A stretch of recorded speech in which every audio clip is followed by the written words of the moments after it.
everyone, and welcome back to the Project Manga Podcast, where we cover One Piece, My Hero Academia, Black Clover, Mashle, Dr. Stone, and Jujutsu Kaisen week to week. Back this week to discuss Weekly Shonen Jump issue number 18. I'm your host, Nox, and as you can tell, there is no Nickums this week. Something that we noticed from doing shows with just me and him back to back since Kiko and Eagle have been absent is that there is something special about, a one-on-one conversational dynamic when it comes to reviewing these manga. So since Kiko and Eagle are actually going to be returning to the show very soon, we figured we would take advantage of the rest of the time that they'll be away by seeing how many one-on-one conversations we can get across both of our shows. So you'll see that I was, not there for the special grade podcast for any of our patrons out there that follow that. I wasn't there last week for that. Nick is not here this week for the Project Manga Podcast. Who knows what other kinds of combinations we'll think of before Kiko and Eagle come back. But as you can see, if you're watching on YouTube, I got my good buddy Mello Yenis here. You might remember him from literally every kind of show that we do, he's guested on. So welcome back, Mello. How are you doing, man? I'm doing fantastic. Yes. Always a pleasure, never a chore. Absolutely, dude. And we go back super far, even before Project Manga, as friends who talk about comic books and manga all the time. But I don't think that I've ever had a tried and true one-on-one conversation with you about Weekly Shonen Jump chapters. It always happens in a group chat, or it always happens on this show with multiple other panelists. So I'm super excited to get into the chapters tonight with you, Mello. Before we get into the discussion tonight, of course, we'd like you to take a look at the description down below. That's going to be where you find our link tree. That's going to have all of our individual social media accounts like Twitter that you can follow us on. It's also going to have links to our Discord and other online communities that you can join if you'd like. There's also going to be other ways that you can consume the Project Manga Podcast, either on Apple or Spotify or other audio-only platforms like those. There's also ways that you can support what we do here at Project Manga by visiting our online store and Patreon. And then there's also going to be timestamps down below. You can use those to navigate yourself throughout the video so that you can skip the segments for the series you're not yet current on, or the segments you just don't want to watch right now, whatever works best for you. But getting into the chapters tonight, Weekly Shonen Jump issue number 18. We have no Jujutsu Kaisen or My Hero Academia. I don't think that that's ever been a thing on this show yet, where both of them are gone. So that's kind of heartbreaking. But luckily, the rest of the issue blanked. So there's a lot to talk about despite that, especially with One Piece and Dr. Stone. So yeah, super excited to get into that. Let's just jump into Dr. Stone, since there's no Jujutsu. But yeah, Dr. Stone, chapter 191, Divine Scream Down to Earth. Oh my god. I am really a big fan of this episode. It really culminates the kind of back and forth, the idea of prediction, right? Yes. Because their opponents with Zeno's army has always been, these guys are trained military dudes. They have tactical knowledge drilled into them. They are trying to and they've been winning because of it. Right. And this is the culmination of what is the old school? What is the new school? How do we outperform an experienced team that's been trained to deal with all the tactics that we could theoretically come up with the units at play. And I think that's really interesting. And then it also does the larger throwback as well near the end of the chapter. Yeah. Which I think is very, very potent. I think it's a great climaxing. I can't wait to see what carries on in the next chapter, see how that plays out. Yeah, I don't think I ever got to ask you how you felt about the raising stakes in Dr. Stone throughout this hectic string of chapters that we've had since the last time that you've been on the show. Actually, I think it was actually starting to get spicy the last time that you were here. So I'm interested to see what you think about how it went from a relatively campy series to one where everyone is just being killed, and now we kind of seem to have a solution for that here, at the end of this chapter. But before we got this kind of light at the end of the tunnel situation here, how did you feel about these last couple of weeks of Dr. Stone, bro? It was really grim. Yeah. I kind of wonder, because it's one of those Hunter x Hunter moments, right? Where it's a very cute shonen story, and then like the younger followers that are just like gonna hit this point in the chapter, I'm like, oh honey, no. welcome to the Bambi moment. Yeah, and it Welcome to comes the so Bambi late in moment. Doctor Stone. You know what I mean? In Loss Hunter, of innocence. yeah, in Hunter, you know what I mean. That veil, you know, is kind of lifted, or it's kind of, you know, that filter is kind of shattered very early. You know, in Hunter x Hunter, but it is a big shock still, like when it happens, because you just don't feel that coming at all when it happens. And I think that in Doctor Stone, that kind of situation coming so late, just I didn't know what to fucking do the last couple of weeks, bro. Me and Nick were losing our shit, bro. Like every single segment, like I mean, like different feeling. I think it's because I feel like the way it's happening is a great example of how contrasting each force's like ideologically function, right? Yes. Because like for so long, Science Kingdom has always just been like, we're optimistic, we can get through sheer willpower and chutzpah and like can-do spirit and dumb muscle power. Let's go. Taiju. You know, fine, we'll throw in magma and just so that Taiju wears out, right? Yeah. But like this is that moment because like Zeno's army was all like, because like they're all adults, right? They are bringing the adult world to them because like the Science Kingdom was always like just a bunch of kids, or if there was any age, it was villagers that just didn't know the world. They're from people they're that from were the Stone born Age. in the Stone Age, right? Yeah, they're born in the Stone Age, so it's very different. And I think that it's like that, and I think that's a great reflection of the stakes, because they are now kids fighting adults, and now the adults are giving those adult stakes. Taiju shot, gunned down, all these people getting gunned down, like even like, you know, the super teen with the gorilla strength, right? Like he's like, you know, you're just a really tough kid.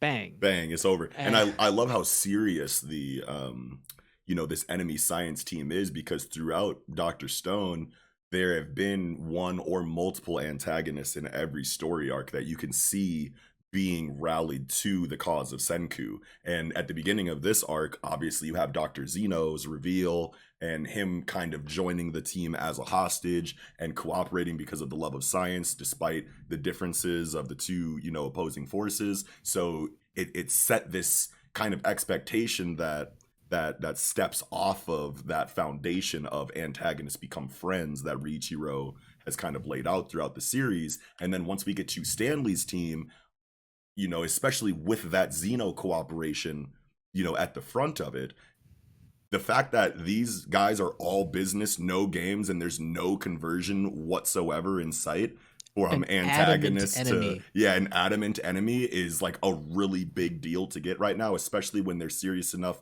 to just mow kids down because, you know, with their military training and their adult, you know, I'm sure that in their eyes, I mean, not only are they just taking orders, but like they have to agree with them to some extent. I mean, they're adults. So, you know, Senku's approach isn't very utilitarian. He wants to save everybody, you know what I mean? So Stanley's approach, obviously they have their own moral compass inside of their camp, and they're deciding that violence works here when it needs to, and the bigger picture is this, and it's our idea of it, and that's what we want to bring to reality, and whoever gets in our way is casualties of war. So seeing that dynamic on the page in conflict is really nail biting, and it brings a lot of uncertainty to it. And it's one of those things that like I think that we have at like the Project Mana podcast like gone about stakes being the most all the time, most satisfying thing. Like that's if there is a flagship like trait we look for in a manga, it's stakes. That's so true. It's just because like that's our biggest complaint about any series. Like, hey, there's no stakes, but like Dr. Stone is really breaking away from the formula, and it is. I am here for it. Oh yeah.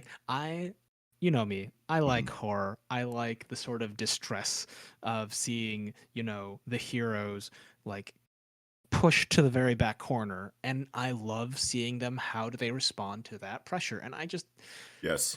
it's mean of me, Yeah. but like I love it when protagonists suffer. Right. Well, shit. Even to go in, to that with you, it's like you like to those uncertainties in the moment of the conflict for the stakes, and I'm sure you like stakes wherever they are. But me personally, I want Mhm. to see what consequences look like after the fact. As far as stakes go, I feel like a lot of it comes from how much the villain is able to get away with, either because their plan was that good or because the protagonist made a mistake that the antagonist capitalized on. Whatever it is, long term detriment in any form is one of the most potent, at least in my opinion, form of stakes that we can get in shonen manga, because it's so absent normally. You know what I mean? Like, you have these big threats that say they're going to destroy the planet, they're going to destroy the kingdom, they're going to destroy the village.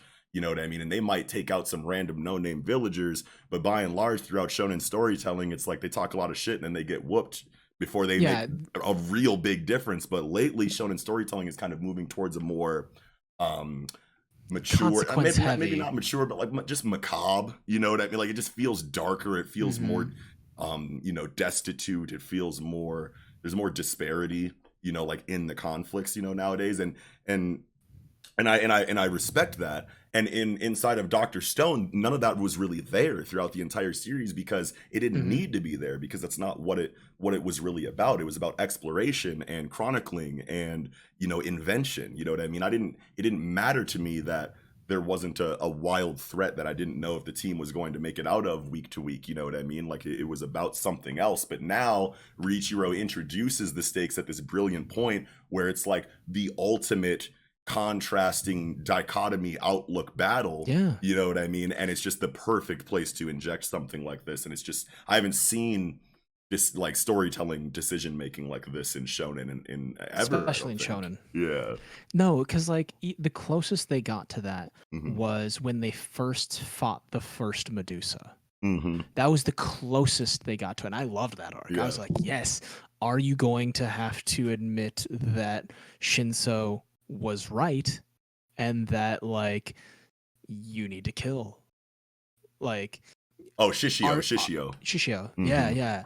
I was like, Are you Shinso. gonna Yeah. yeah.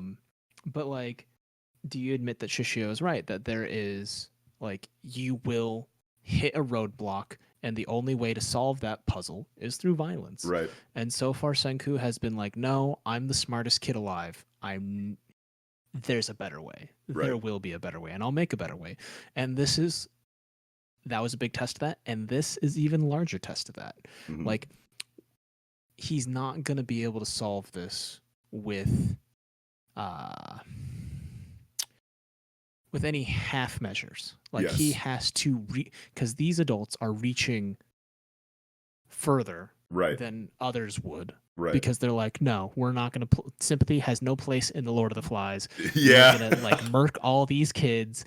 It Yeah. doesn't matter. They have the know-how to activate these petrification things. These Right. kids must be stopped. No more stopgap Top-notch. measures, nothing like that. Like, because that's really Yeah. that's really what the protagonists have been working with, is just taking advantage of one stopgap after another. You know what I mean? Because whatever plan, whatever grandiose plan Senku had at the start of this conflict, literally at It's every evolved. it's changed. It's like new, like other obstacles have shown up that have completely changed. He's had to do a lot of things on the fly, and everything seems to have been just an in the moment, let's buy 15 to 20 more minutes, an hour, 3 more hours, whatever.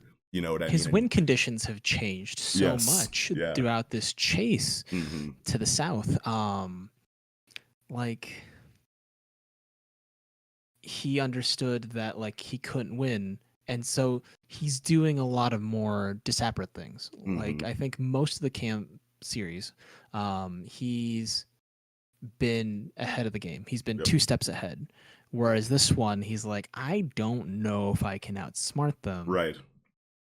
Like, he even sent, the geographer and the spy Luna away. Chelsea and Luna. Yep. Yeah, he sent those two away because he's like, I don't even know if my Yeah. ultimate ace in the hole, that I've invented now is even gonna work. And we've never seen Um, Senku like this, you know what I mean? Like, and a lot of it has to do with Boichi's art too. And I'm sure that this is just like a collaborative effort, you know, between Riichiro and Boichi inside of this creative team. But I feel like a lot of the series, Senku, even in desperate situations, has always been shown. You always see some amount of confidence from Senku, no matter what is happening. You know what I mean? And in this situation, I thought at the beginning of the assault that there was that like back of the mind, back pocket plan that was never talked about in the series that Senku kind of just had ready. But like, no, it really felt like he was just like, this might really be it. You know what I mean? You could really tell that in his art, you know, of Senku's facial expressions and mhm. demeanor and disposition throughout this raid. You know what I mean? And He's obviously, been pretty grave. yeah, the situation now, you know, is showing us at the end of this chapter that this wasn't it wasn't as much a I had everything figured out and this was all a part of my plan, Senku. It's more of that on the fly, cunning, you know, and quick critical thinking Yeah. that Senku is known for, you know what I mean? So it doesn't really help. Even though we see this light at the end of the tunnel in this chapter, it doesn't really help. It's very uncertain. Yeah, That it's very that light at the end of the tunnel is flickering. Yeah. Like, I think he's spent a lot of time with Gen Mm-hmm. and has learned to kind of keep a cool face, Mm-hmm. even though he's like, because like most of the group's like, oh, you didn't notice that he tricked you guys? Like, he doesn't have this. Yeah. You know, they already mentioned it before, and so I think that's just, it's really great. Yeah. For me. Yeah. But I wonder how he's going to get past this, because I think that like stakes wise, I wonder in future things, because like their whole plan so far has been do an AOE widespread freeze, Right. and then you know, rejuvenate them. Mm-hmm. But if he's doing that large of a widespread freeze, Luna, Chelsea, the young girl with the gourd, they're all going to be caught in it as well. So who's going to rejuvenate them after that Right. conflict's done? Like, Yeah. who's because they're far away from any other villagers, away Yeah. from all their allies. Yeah. If they're just going to like freeze everybody, Yeah. what's going to happen? Because eventually the people holding the other village, the Science Kingdom people in hostage, they're Mhm. gonna either bring him into the population or get rid of them Right. and be like, Who you got knows, rid of man? Stanley, you got rid of Zeno, let's get rid of you. Like, you know, There could be we're pissed. there could be a some kind of nitol drip apparatus off screen that we don't know about, but I feel like Riichiro won't want to use the same gag twice in that respect. You know what I mean? So I'm just thinking of possibilities. That's like who's going to revive who, because it's like Y-Man's on the moon. This beam is going to cover 12 million meters or whatever, 12,800,000 meters or Yeah. whatever. So then you have to think like, okay, is the Medusa strong enough to bring the command to full power? You know what I mean? Or is it going to cover a certain radius and then burn out before it freezes or before it petrifies everybody? I think that's the biggest question that people have about this last page is, you know, this a brand new battery, sure, but it's still only one Medusa, and like that distance pretty sure is like the whole planet or more, you know what I mean? So Yeah, I Yeah. wonder if it's gonna burn out, fizzle out, have a shortened range, or because it's like the strange light, will it catch all the other spent Medusas on the side of the ship that they used Yeah. for stealth and refract off that? So are they banking on it having a short burst, but like it catching the stealth ship sides and like refracting and getting like at least a decent amount of area? yeah. And where is Senku? Like, Yeah.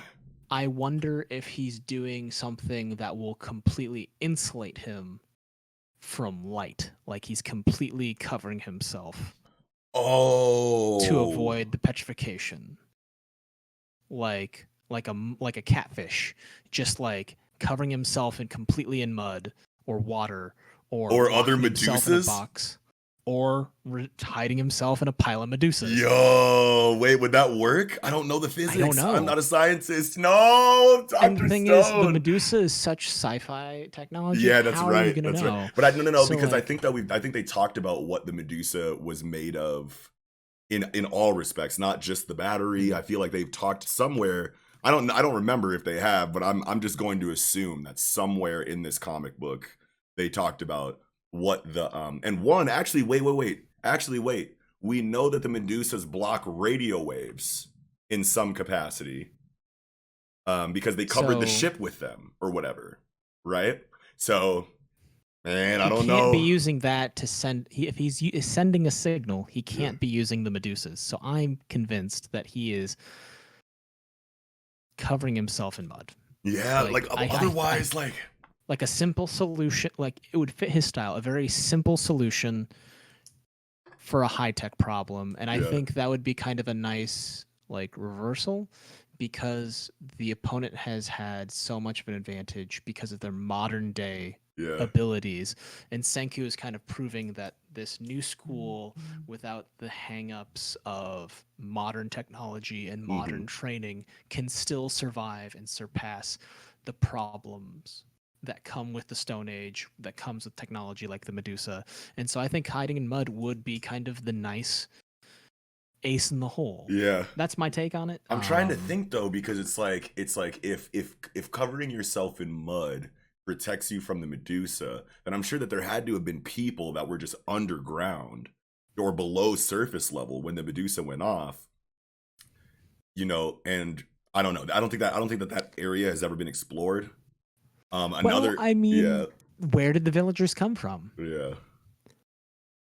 Yeah, Like, yeah. where did some of these villagers come from? No one really knows. They're like, oh, maybe they came out of, but the thing is, like, I think that might be the case, because, like, the first village they meet, some of them were related to, like, the spacefarers that his parents, Byakuya, and his dad, Byakuya, came with.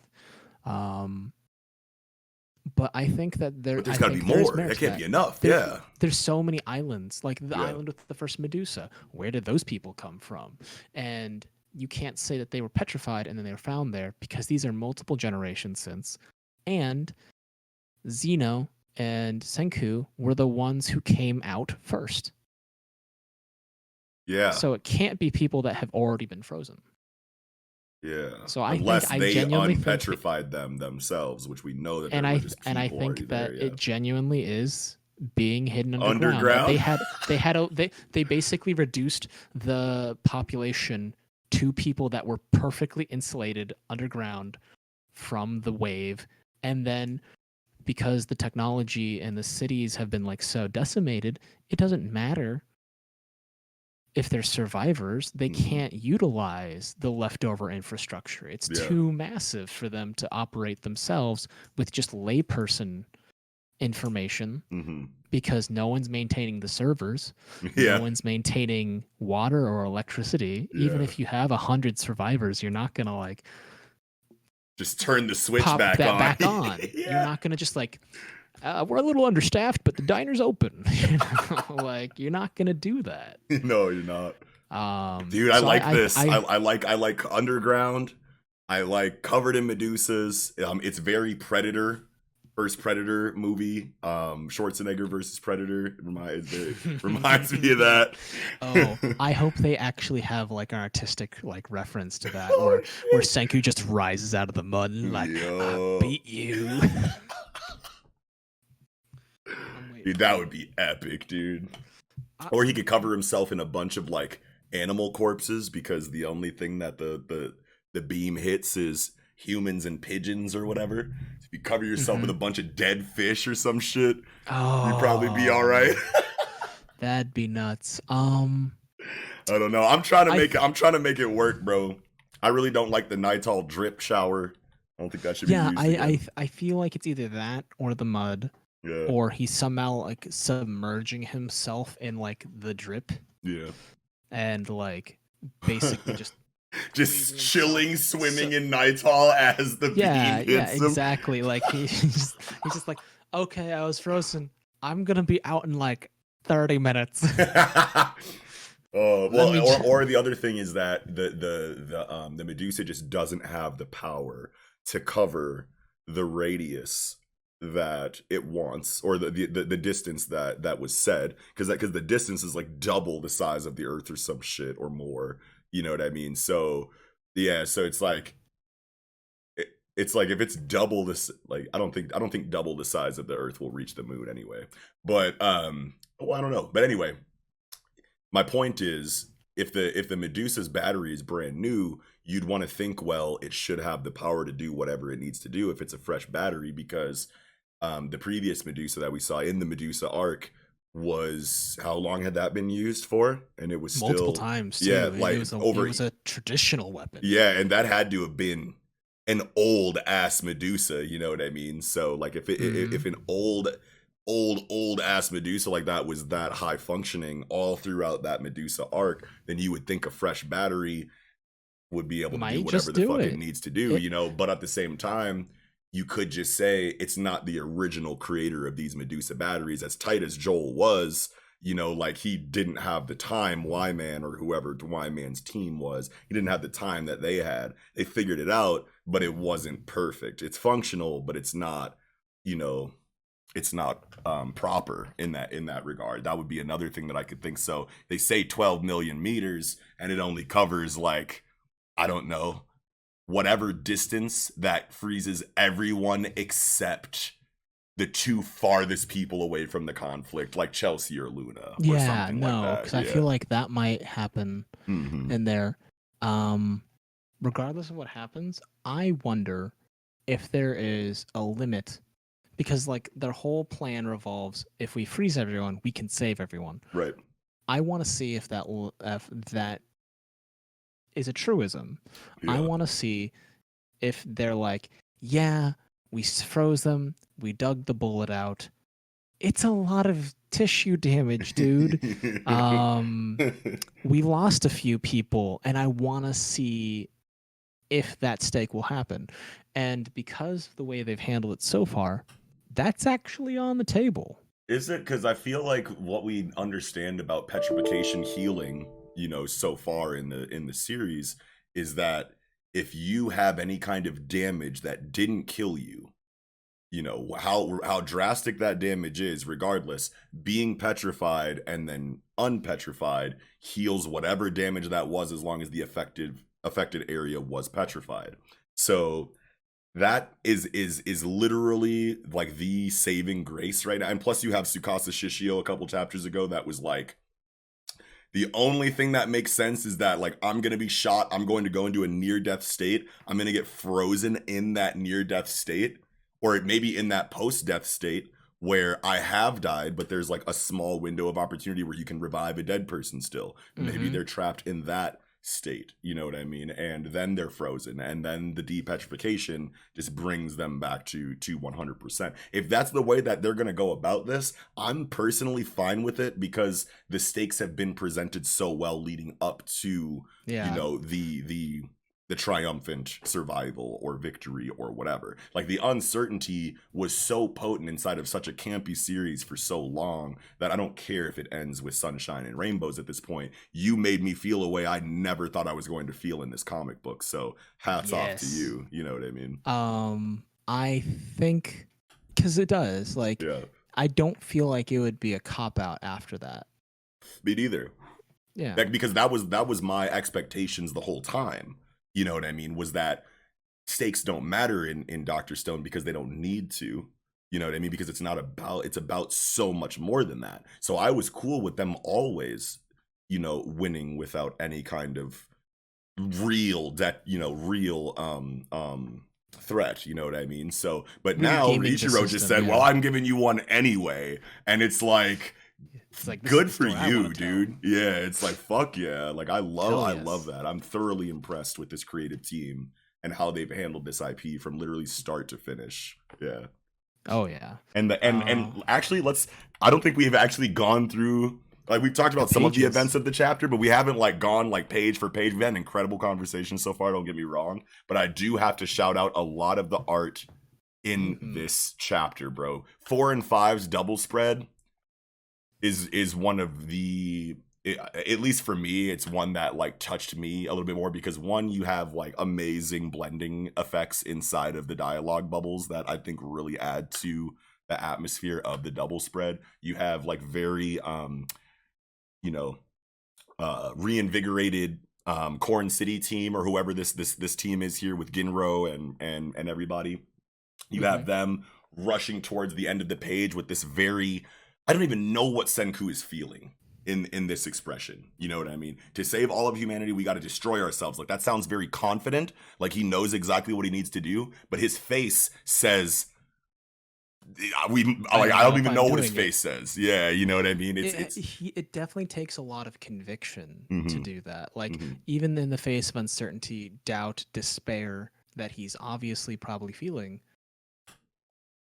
it takes a lot of conviction to do that. Like this is like he is committed to this course of action. And props to the speech bubbles. Like yeah, dude, that goes so hard in that moment. Last time I was on here, we talked about that in the Phantom Seer thing, where we were like, hey, you know what? The speech bubble is a little underutilized tool to convey things, and I'm really glad that this is like making a comeback and like expanding to other manga. I really like the idea that, because I like the pacing of it. It's Senku. It's forcing on. It's zooming in, making him the focus of like his idea. Like it's all boiling down to his plan to save the world, destroy the world, and then it cuts to the Earth, and then it cuts to like the people, which I think metaphorically would represent his world, because he is very invested in preserving the life of every Science Kingdom citizen. Yes. Like they are his metaphorical world. And so I like the idea that like both of them are at stake equally. Yes. And I love the struggle of this team, knowing that they're running into gunfire because their captain has a very confident idea of how they think this is going to go. They're communicating in Japanese Morse code, right? So they're communicating in Japanese Morse code. This is I think what they said. Stanley's team like mentions or whatever. This is how that they've slid under our noses like this or whatever, I think is what they said. And I think it's cool how once they get the command and they know what's going on, they're this quick to jump into the line of fire for this plan. And it says a lot about the relationships that have been built, you know, from the beginning of the series until now between all of the people involved. No matter when they joined Senku's team, as soon as they joined, they were ride or die motherfuckers for this cause, you know what I mean? And seeing them all come together without a single one of them showing any kind of real anxiety or hesitation. They're just like, everyone got clapped up back over there. All right, well, what are you telling us to do? You want a suicide mission? All right, that's what Senku says. All right, here we go. You know, and they all jump into it. True converts. Yes, they you know, genuinely believe in him. Yeah, and it's a cool thing to see. I don't know who this dude with the swirly eyebrows is. I forget his name, but he's from the Medusa arc. He's from the first Medusa arc. He was like the second son, or at least the main protector. Right, and then he got trained by Hyoga after he converted, and now we're seeing Hyoga's fighting style inside of this character right now, inside of this little bit of legacy. The circle, the little whooshy. I don't even know how to explain it, but you know what I'm talking about. the moon stab. The moon stab. Like, the 4 and 5, touching back on that. Watching all the people that he converted, right? Like Magma, he converted. Gin's brother, Silva, like they converted. The former cop, Swirly Man, like the woman. They're all people that he converted over. Like they were against him, they were not for him. None of these people were. And then I like the expressions on their face, especially with the action that happens on 6 and 7. Right, bro. Like this is their faces under duress. They're like, this is not going to work, right, but we're going to try. And for the scaling, you know what I mean, even though that's not like really a thing in Dr. Stone, but it still does show the levels of combat proficiency in how far these characters make it to the Medusa. You have the cop and like some other random dude with a top knot that I can't remember off the top of my head. I think he's just a random dude. But anyway, the motherfuckers that don't really be in the mix of action like that are getting shot instantly. Meanwhile, Swirly Eyebrow Cat is getting a little bit farther. You know what I'm saying? Acrobat chick. Tough. Yeah, you know what I mean? Acrobat chick gets the keys.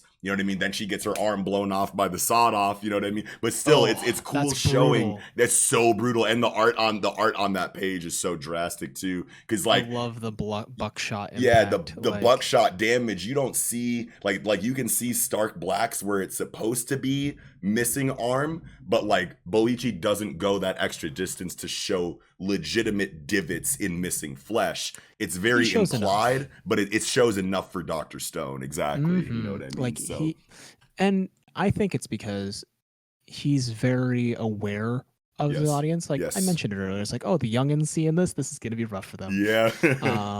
But like Boichi, I found him through Sun Ken Rock, which was very graphic in its violence, and so he's no in a lot of other areas too than just violence. He's no stranger to violence. Yeah. So I think it's a very like artful restraint. To do that and still convey how heavy that is. And like magma being shot, it's like it only cuts up from his chin up on page 11. I was just looking at it right now. It's the Greeks in theater had a term for it called obscene, which was obscene, the root for obscene and off screen, basically. So like Oedipus Rex. Oh, right? Sure. Where she stabs her eyes out after spoilers, and Oedipus Rex, she stabs her eyes out. And it was always spoilers for what, like 150-year-old story for her. You know, it was too graphic, and so she would always turn her back to the audience. And so I it's a nice touch because it's still quite there, but it's not there. Right. And you know, the adult stakes are there. Yeah. I think do like. Oh, sorry. Go ahead. The touch on 11 where the engineer for Zeno, he's shedding a tear. He's like, I didn't enjoy this. Yeah. I didn't even notice this tear, bro, until right now. I thought that was sweat, fam. Yeah, wow, that adds subtle. much to this. Because see, like, the most impressive thing to me in this chapter, I think, was how was the direction of the way that the chapter, you know, was laid out, like as far as like the paneling and the art, and as far as the storytelling through the art, it did a really good job of showing, and dialogue helped with this too, but it did a really good job of showing that tide shifting. You know what I mean? They would the protagonist would get over one hurdle and then lose half of the people.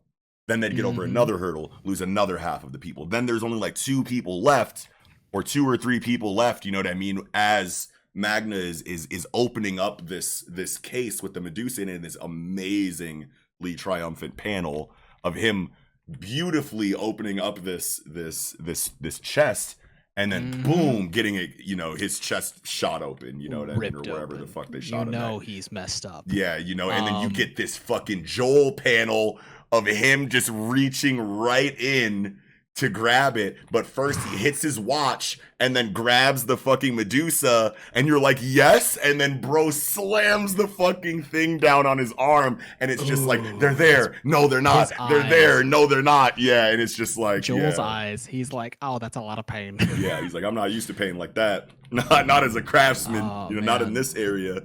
Yeah, it's just so well done, and the explanation for everything, I think I understand. As far as he's like, call it my bourbon revenge, nobody interferes with my victory toast. I get this because he's like, he even though he was on the enemy team or whatever, he's down for Senku's cause now, and he wants that. He's like, I've never, throughout all of my years in this field, had a project this difficult, and I figured it out. I want my celebratory moment that you guys robbed me of when I threw the fucking Medusa in the champagne glass and then wanted my toast. You fucking crushed the glass and took the Medusa from me. Fuck you. Everyone's getting petrified. Then I'm gonna get de-petrified because I trust Senku now. And then when I'm de-petrified, I'm having my victory toast. You know what I mean? So that's all of the determination I need from Joel to justify this swapping of sides, you know what I mean? Mm-hmm. And No. it made sense before this even too, you know what I mean? But this really helps for it. But as far as this watch receiver, I'm just having a hard time remembering when this was set up. The explanation sounds great, but I just don't remember when in the story, unless they like explain, unless I'm just like dumb and they're like explaining it all and it's literally all here and I'm just like not catching it. But It's hard to keep track because yeah, it is hard to keep track because there's so many locations and there's so many characters. They're gonna reference it again. Mm-hmm. I feel like they made it at some point, and they've been dealing with enough radio parts of just having around. I think this is gonna be kind of like a post chapter, like next chapter reveal. Like this is when we swapped things out because radio he is receiver in surprised. watch form, and then He's surprised by that. Yeah. Like I think that this was something that has been like foreshadowed, but I don't think explicitly said. And your moment, the thing that you mentioned with like the champagne glass, that actually makes me wonder, does a container limit oh wait, that's right. Medusa? Wait, yeah, yo, he put it. Oh no, because no, never mind. Because he only said like a really small, like the size of the glass essentially was like how big of a radius he made it when he got it to work. You know what I mean? So it wasn't, glass doesn't block it. Yeah. Well, I wasn't thinking glass. Oh, I thought for a second when you brought it up, I was like, oh shit. Because they did this whole Mad Max Fury Road thing where they led people out and then got back to the place they needed to be where they had left, right? Like they left the ship and they got the people off the ship and they went back to the ship to like use the Medusa that was always there. I wonder if the ship itself will limit the distance of the Medusa if they are banking on that particular Medusa to go off. Okay. So it might not even affect everyone. It just might affect all the soldiers here, which is the bulk of their army. Yeah. So it's hard to say. Let's see. No, it has to reach at least Senku's people because it's the only chance to save everybody. And Senku said, everyone lives. I legitimately believe that all the way back before the Stone Wars even started, when they first depetrified Shishio, and Senku said, nah, son, the first ideology clash that we saw was Shishio and Senku. And Senku said, look, bro, you're kind of spitting. I agree with a lot of what you're talking about, dude. Adults suck. And they ruined the planet before we were petrified. But I'm not trying to kill nobody. Everyone lives. Literally everyone lives. Even the people who have been crushed to dust live because we have Taiju's girlfriend, who's the perfect craftsman, who can literally, or arts and crafts or whatever her thing was, and puts all the pieces together. So we have her, you know what I mean, for that. You know, so I legitimately believe that everyone is going to live here. You know, so the Medusa has to cover the appropriate distance to save everyone who's been mortally wounded, at least. All right, yeah, that makes sense. Yeah. You know what? That's fair because and I think Boichi is a theme of his series is steadfast idealism. Yes. And the idea of strong will overcoming. Yeah.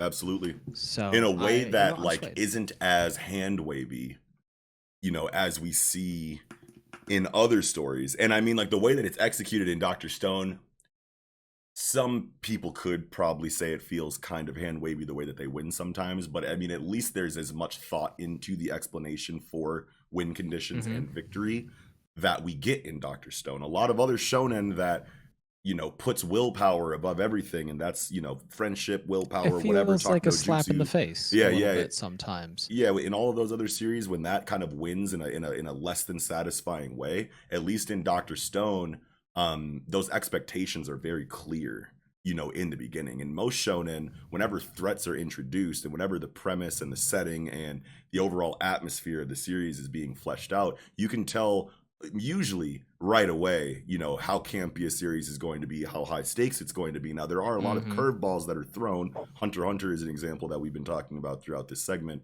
as far as that look over here while I do something over here kind of storytelling approach that Togashi took with that very deceptive veil, you know, that's over Hunter x Hunter in regards to its bright color palette and its very bouncy, you know, vibrant, happy-go-lucky atmosphere in the beginning. You know what I mean? But inside of Boichi, when that curveball is thrown like it was inside of this arc, it was crazy for what it was, you know what I mean? But I feel like the execution is so different inside of Dr. Stone because everything is so scientifically explained.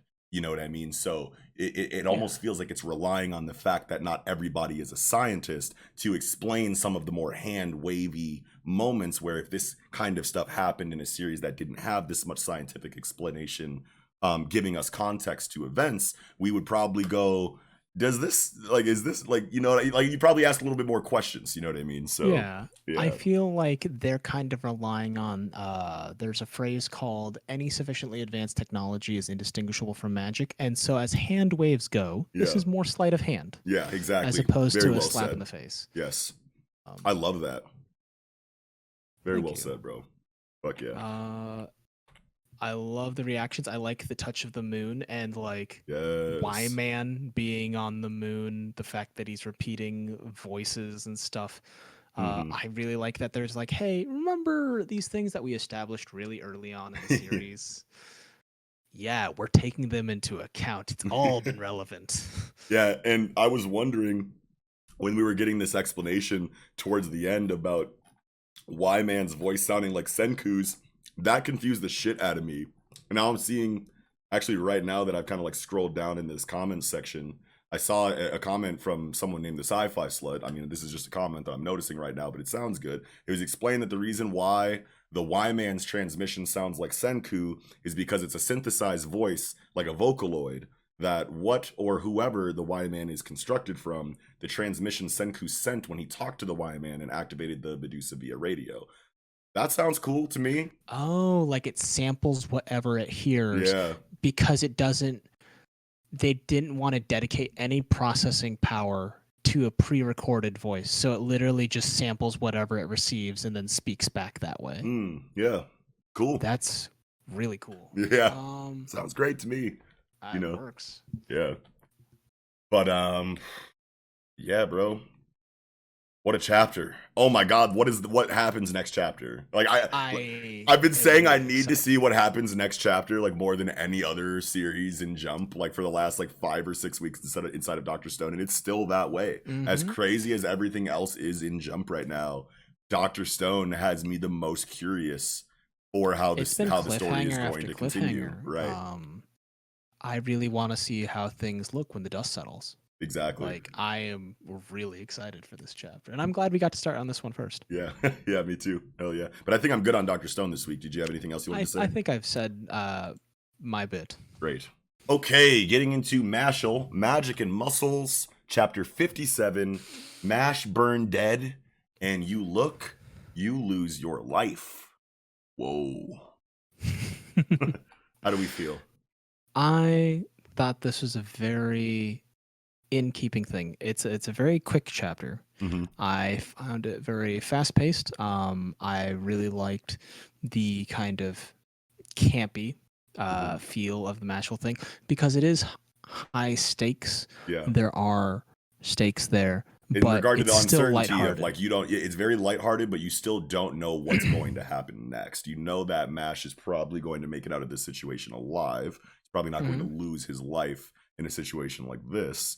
But still, at the same time, you don't know what this is. Not a fight. You know what I mean? It's a special game. So there are certain ways that obviously this dude, I can't remember his name off the top of my head right now, the fire cane sword guy.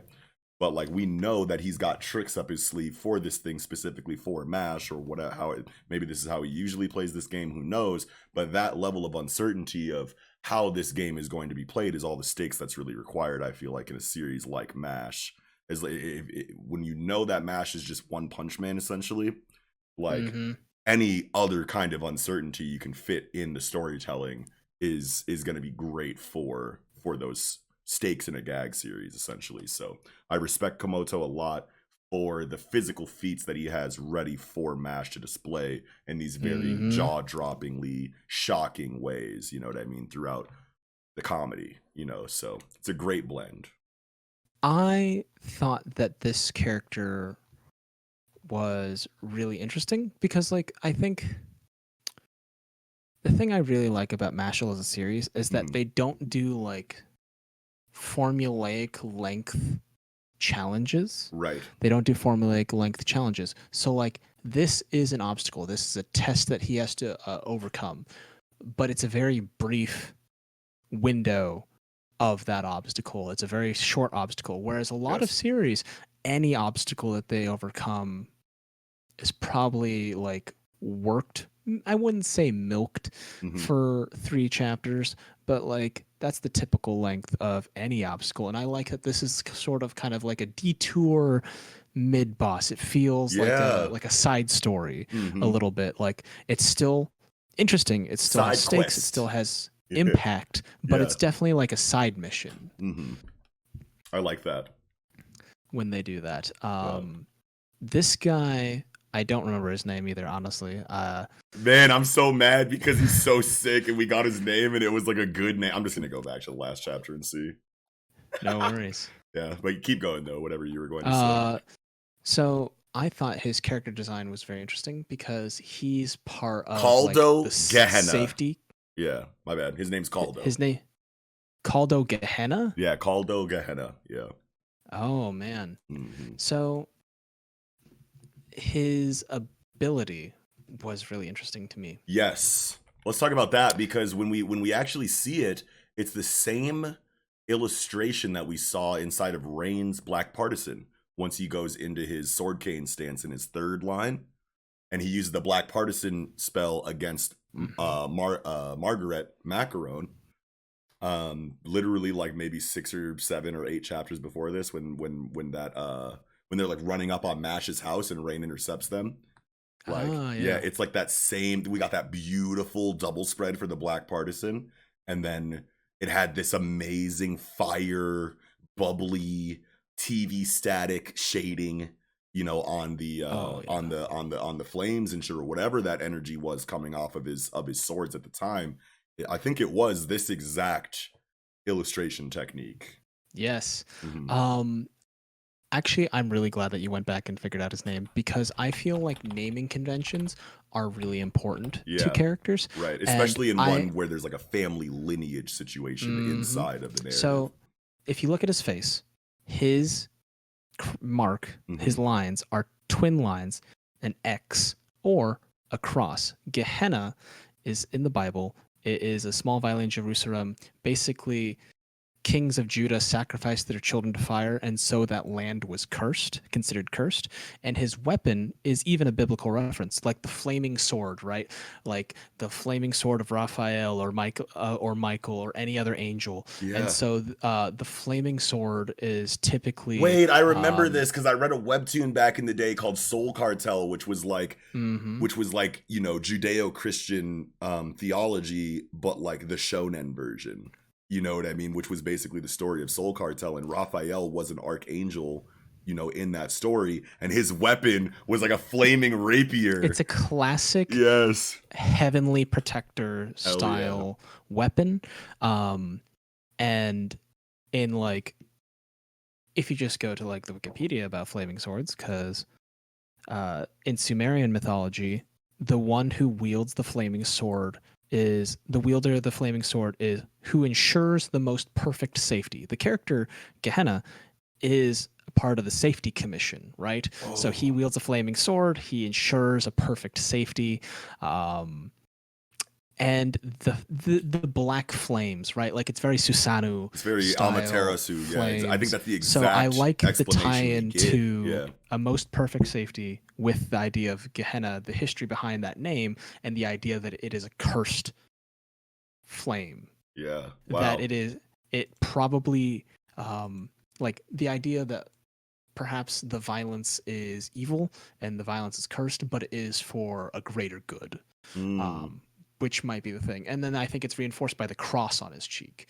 Yeah, see, now we've where been he's talking about definitely a good line guy. designs. We've been talking about line designs inside of our Mashle analysis and how they sometimes, maybe all the time, in some way that we're not noticing, but definitely in some situations, like with Abyss Razor, or Abyss Razor, Margaret Macaron, and a couple other examples we can come up with. Their line design is very indicative of what magic they can use. And I think what I said last week when this character was introduced, since we know he's sword magic, I thought that the lines coming down in a cross kind of fashion, or no, well, we don't know that he's sword magic. I actually think that he's like fire magic or whatever it is. But because he does have a flame decal on the back of his coat. Right, he does. Which Yeah, you so can he's see definitely the on flame page cane. 7. He's absolutely the flame cane, I think is what they call him.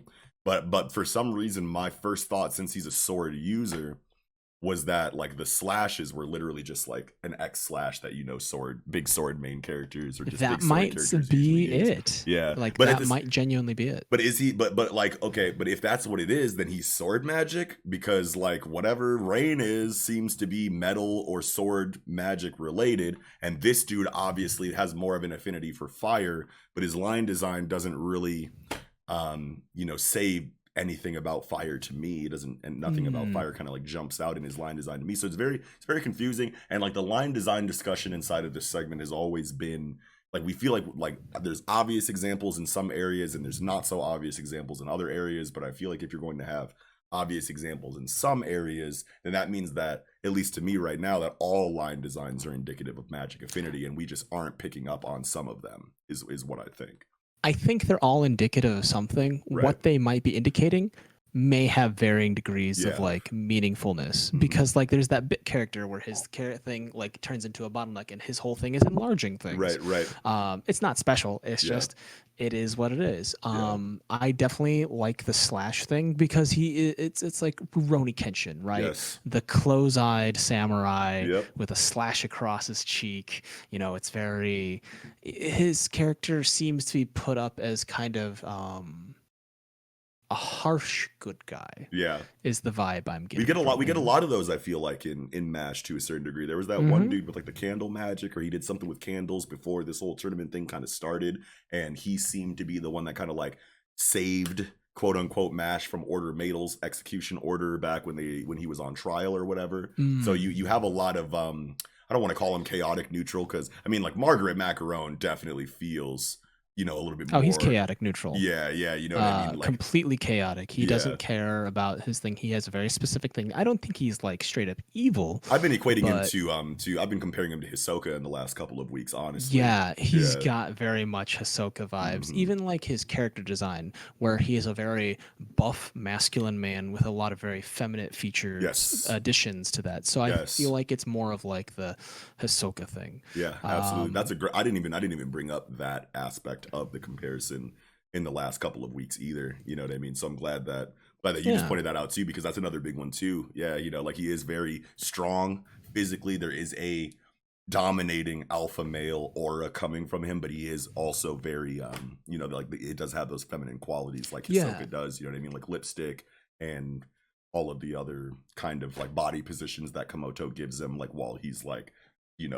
having a good time playing music and shit. You know what I Yeah, mean? It's very, ballin'. yeah, it feels very, but I love that you're here for this discussion, because honestly, like, you bringing up that Christian lore reference is like everything, I feel like, for this It segment, really because like we completes it for never me, go 'cause, into like, shit like that. Yeah.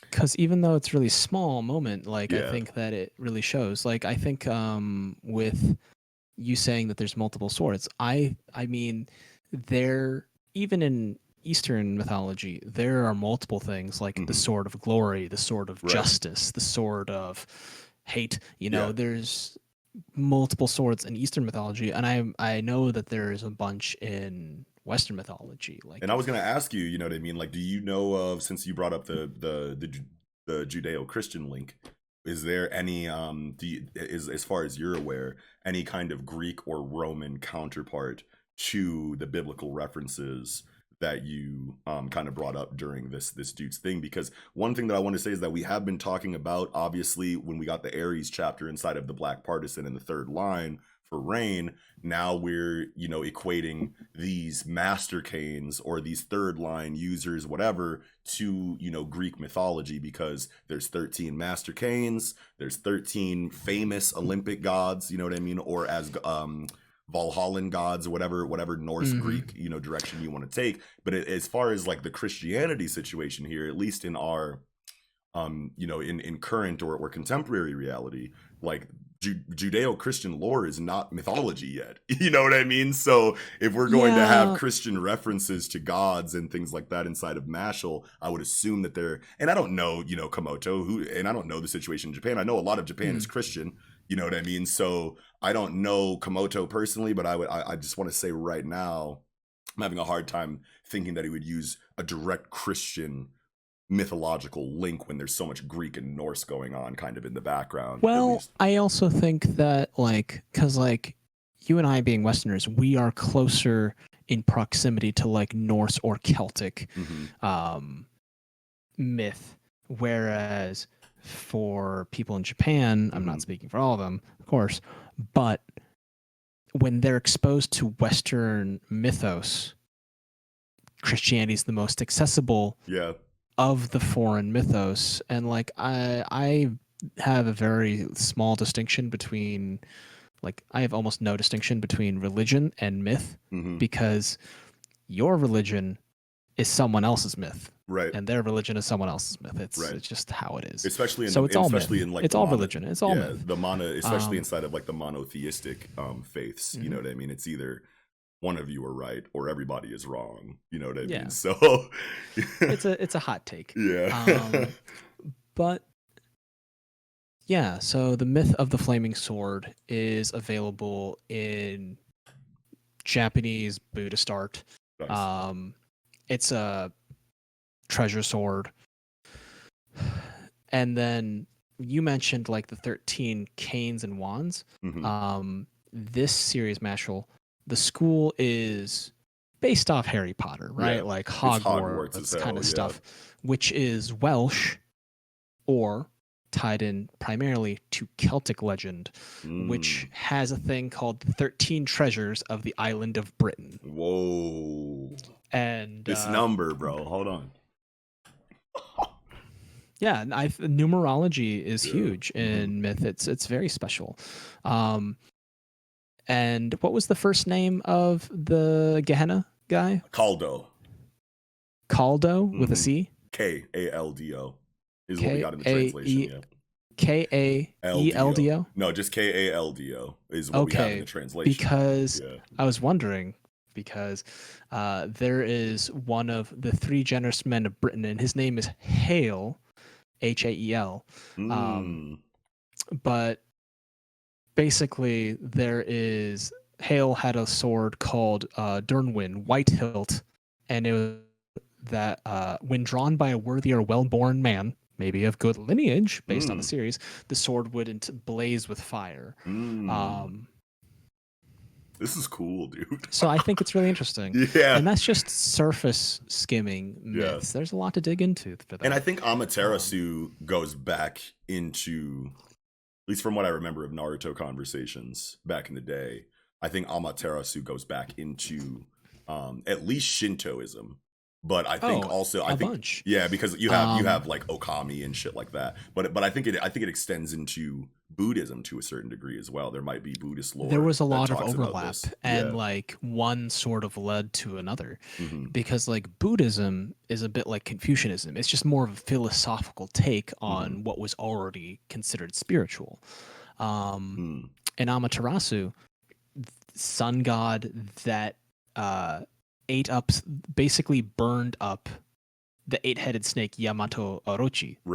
Right? So I know about this lore because I've been back on my cleansing- Smite shit a little bit lately. Yeah.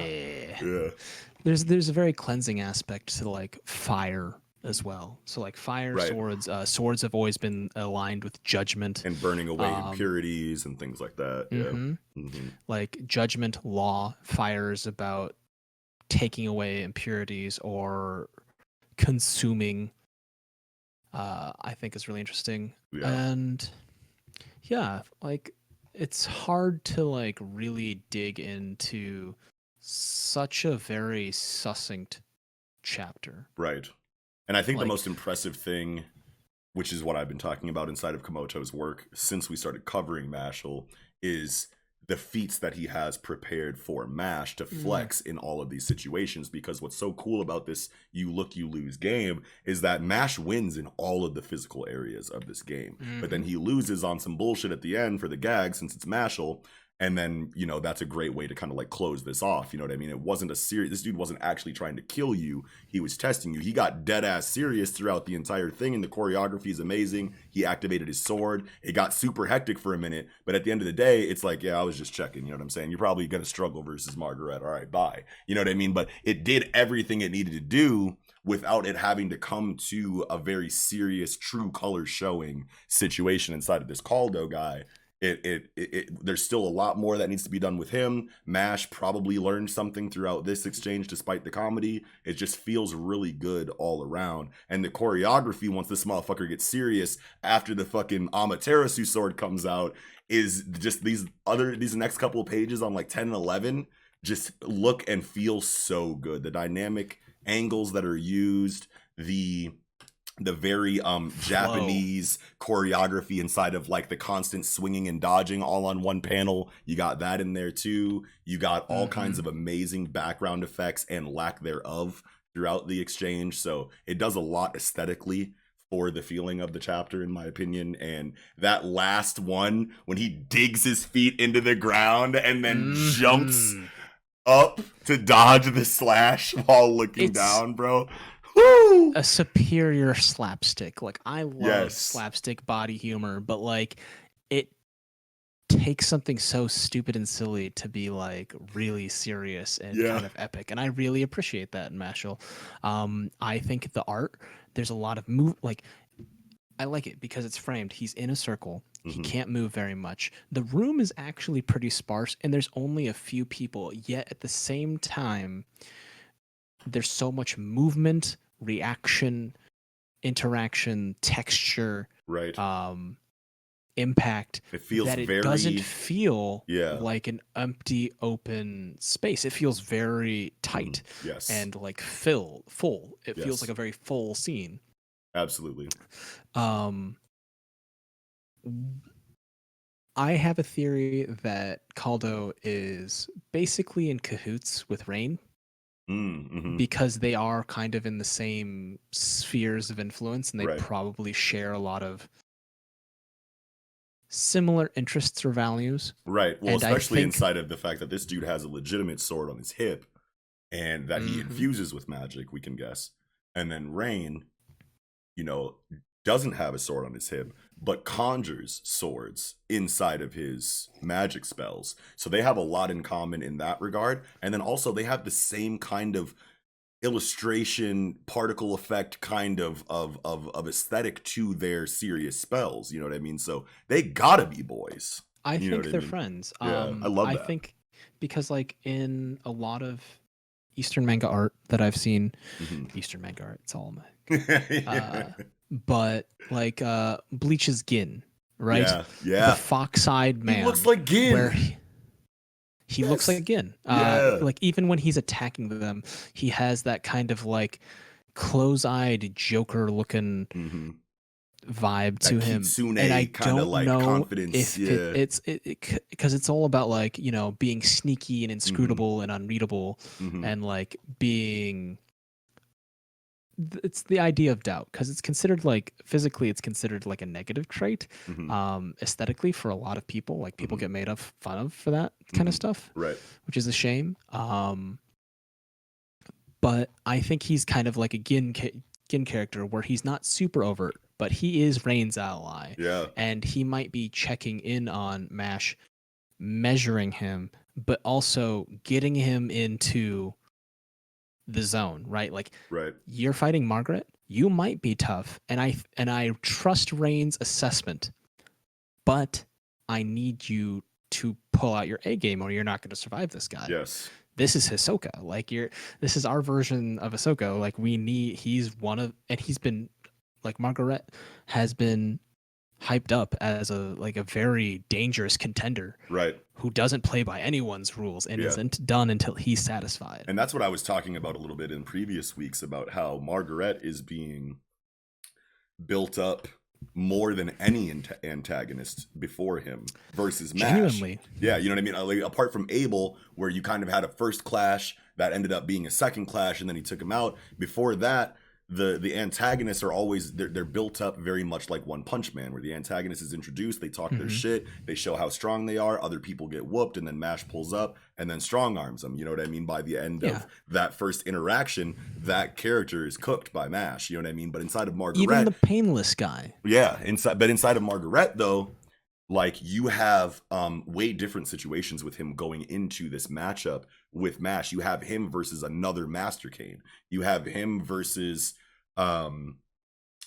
dialogue wise, like intellectually, other characters like Order Madel and that weird dude who he like flicked away when he tried to interfere, you know, with his fight. You have all of these scenes with Margaret before he encounters Mash that builds up the stakes revolving around his character. Then you add the Hisoka aspect to it, and it's like Hisoka was a monster in Hunter x Hunter. You could not do anything to that man until he Prolo, was all smoke. Yeah, exactly. All the you know time, what I mean? And forever. he always won in very satisfying, understandable ways, and it just showed that skill and that tier that Hisoka existed in inside of Hunter x Hunter. So when you bring that atmosphere to Mashle inside of Margaret Macaron, it, at least for me as a Hunter x Hunter fan, and probably anybody else who made that link, it does a lot for the tension and the stakes going into this fight. I mean, it is still Mashle, so there is a lot that we can expect from this. Like, it could be Mash struggles a little bit and then hilariously wins. I hope not. You know what I mean? But like at the same time, that possibility is still there because it is Mashle. But as far as right now is concerned, this feels really, really cool inside of this series. So it's a great build-up. Yeah. Someone once told me that the way you know a bad guy is impactful is the number of dudes you have to go through to get to him. Yes. And so with like Abel, he had a bunch of dudes that you had to get through to get to him. But like this is a little different with Macaron, but it's still story-wise still set up that way. The still difference has with to go Macaron, against, I feel like, versus Abel is that Abel was very reliant on was very reliant on the whole royal aspect of things and just being better than people because you were blessed with the magic that you have. Margaret doesn't really feel like that at all. He feels very much like a go-getter, hard work, training. he seems more like Mash. Yeah, exactly. I think that he's a great match against Mash because he's dedicated to whatever he believes in. And he understands power and skill. It's not this ivory tower looking down, I'm the shit, no one can fuck with me because my magic is broken. I mean, Margaret's magic could be broken, but all we've seen him fucking do is kind of basic shit that's been kind of dressed up with this amazing, illustrative composition of the scene. But he hasn't really done anything crazy magic-wise. You know what I mean? He hasn't flexed. He hasn't truly flexed yet, and obviously it's because they're saving it for here. But like, this is different in MASH, and it feels really fucking good, dude. This is, I think, Macron is going to be one of the more nuanced villains. Like, I know I joked about it earlier, saying like, oh yeah, any obstacle you have, you're going to have for 3 chapters. But I genuinely think they're going to take all 3 chapters at least and fill it to the brim. Yes. Like this chapter. Yeah. I would love for this fight, because I think MASH's biggest 1v1 fight, where there seemed to be, an intense struggle on both sides, to a certain degree, was MASH versus Abyss Razor. And as big of an obstacle as Abel was, I still feel like the Abyss Razor versus MASH fight was more compelling than MASH versus Abel. You know what I mean? So all of that considered, I feel like there are things from every single conflict that MASH has ever had that are going to be taken from those moments and put into this Margaret conflict. We're going to see everything that has been great about the series so far, maybe even including the comedy, inside of this next fight. So I would love for it to last longer than the Abyss Razor fight, at least, because I feel like the Abyss Razor fight was longer than the Abel fight, chapter wise. I can't remember exactly, but either way, like, that Abyss Razor situation was like the biggest moment for me so far in regards to MASH struggle. Yeah. Really high impact. I like that this fight is one of the first public 1v1s, Mm-hmm. because dealing with Abel and all his cronies, that was all, backdoor, Yes. second off hallway kind Yeah. of, hidden fights. Abyss Razor, that was an assassination attempt, Yes, it like was. a lot of those things, like getting attacked in the aviary, the Mm-hmm. bird place where Yeah. the gear guy attacked them with the Mm-hmm. chakrams. It's all been Hidden. in the dark, Yeah. and this is the first in the light for everyone to see fight. No tricks, Yeah. no hostages, just straight up, we know the stakes, we're going to compete, we're Mm-hmm. both very motivated to succeed And this has been for built our own up reasons. brilliantly Mhm. before. So it's like, yes. And I love the It's- announcer here. Let's move on to the first matchup. Mashburn Dead versus Margaret Macron. I just love tournament announcers in shonen manga. That just always sets the mood so properly for situations like this. And like these last couple of pages, like just reestablishing Margaret's motivations going into the conflict. You have one purpose in life, and that's to provide me with the thrill I seek. This is all that his character has been talking about the entire time. So just one more reiteration before the fight continues or before the fight starts. And it's just the perfect setup, literally. And then Mash's classic kind of dry humor. Yeah. One thing I wanted to say about Macaron, Mm-hmm. having both feminine and masculine traits, Mm-hmm. like Hisoka, it's just a very classical transgressing antagonist. Yeah. And I think that those aspects are pushed on characters to kind of symbolize physically that they transgress boundaries that are like, because like Japan is typically fairly strict in the sort of gender roles that Right. exist. So And this so is by very having a character unorthodox that for that. transgresses, Mhm. they are showing that this character outwardly is willing to cross borders, to break rules, to literally just set their own standard Yeah. for what they want. And based off behavior, that holds true. Yeah. This scene, this 1819, this is the first time it really feels like a tournament arc. Yes. Yes. Most tournament arcs, it feels like a tournament arc all the way through, and Right. like, it can kind of drag. Mm-hmm. Whereas this has been like, oh, hey, Yeah. All of the tournament arc stuff in the beginning that feels like it drags until the final competition has been replaced by non-combat centric obstacles. Puzzles, Yeah. you know what I mean? And that's a cool way to go about it. Yeah. I like how they used environment. They used the forest, they used underground caverns, and now It's just the those platform. are both Final obscuring destination, things. no items. Final destination, no items. Like, we're no longer in the fight pit at Hyrule Temple. Let's go. Fuck yeah. Oh man. Yeah, dude. I'm looking forward to seeing what happens yeah. in this fight, because I want to see how he uses his magic. Yes. Does he use tempo? Like, does he use tempo because he's music? Right. Can he try to draw his enemy in to a sort of tempo and do kind of like a duet style music and try to just control the pace? And it's like, I don't care how strong you are, if you get drawn into my pace, into my music, Right, then you're never going to hit me, and I'll control you the entire fight. Man, not directly, but like physically. That's a good thing to bring up, is how this fight will go given the lack of abilities or named attacks, or just the bag that Margaret has of magic. We haven't really seen that to a huge degree, and music is such a broad medium in regard to all of its respects, that as far as creativity goes inside of this fictional element of incorporating music into your magic, we could see a wide variety of spells that have all kinds of effects that are attributed back to areas of music that regular people might not have ever heard before. So if Komoto is a big music buff studying, kind of person, or even if he wasn't and he wanted to go to the extent of studying it for the sake of this character, I wouldn't put it past him. And I'm so excited to see what this motherfucker has in his bag, because it could be anything. It's really hard to predict because Yeah. he's so good with his bag of tricks of Yes. like superior but physical slapstick, right? Like his like supreme slapstick, you know, with like Yes. just literally sticking his feet in boulders and doing a backflip.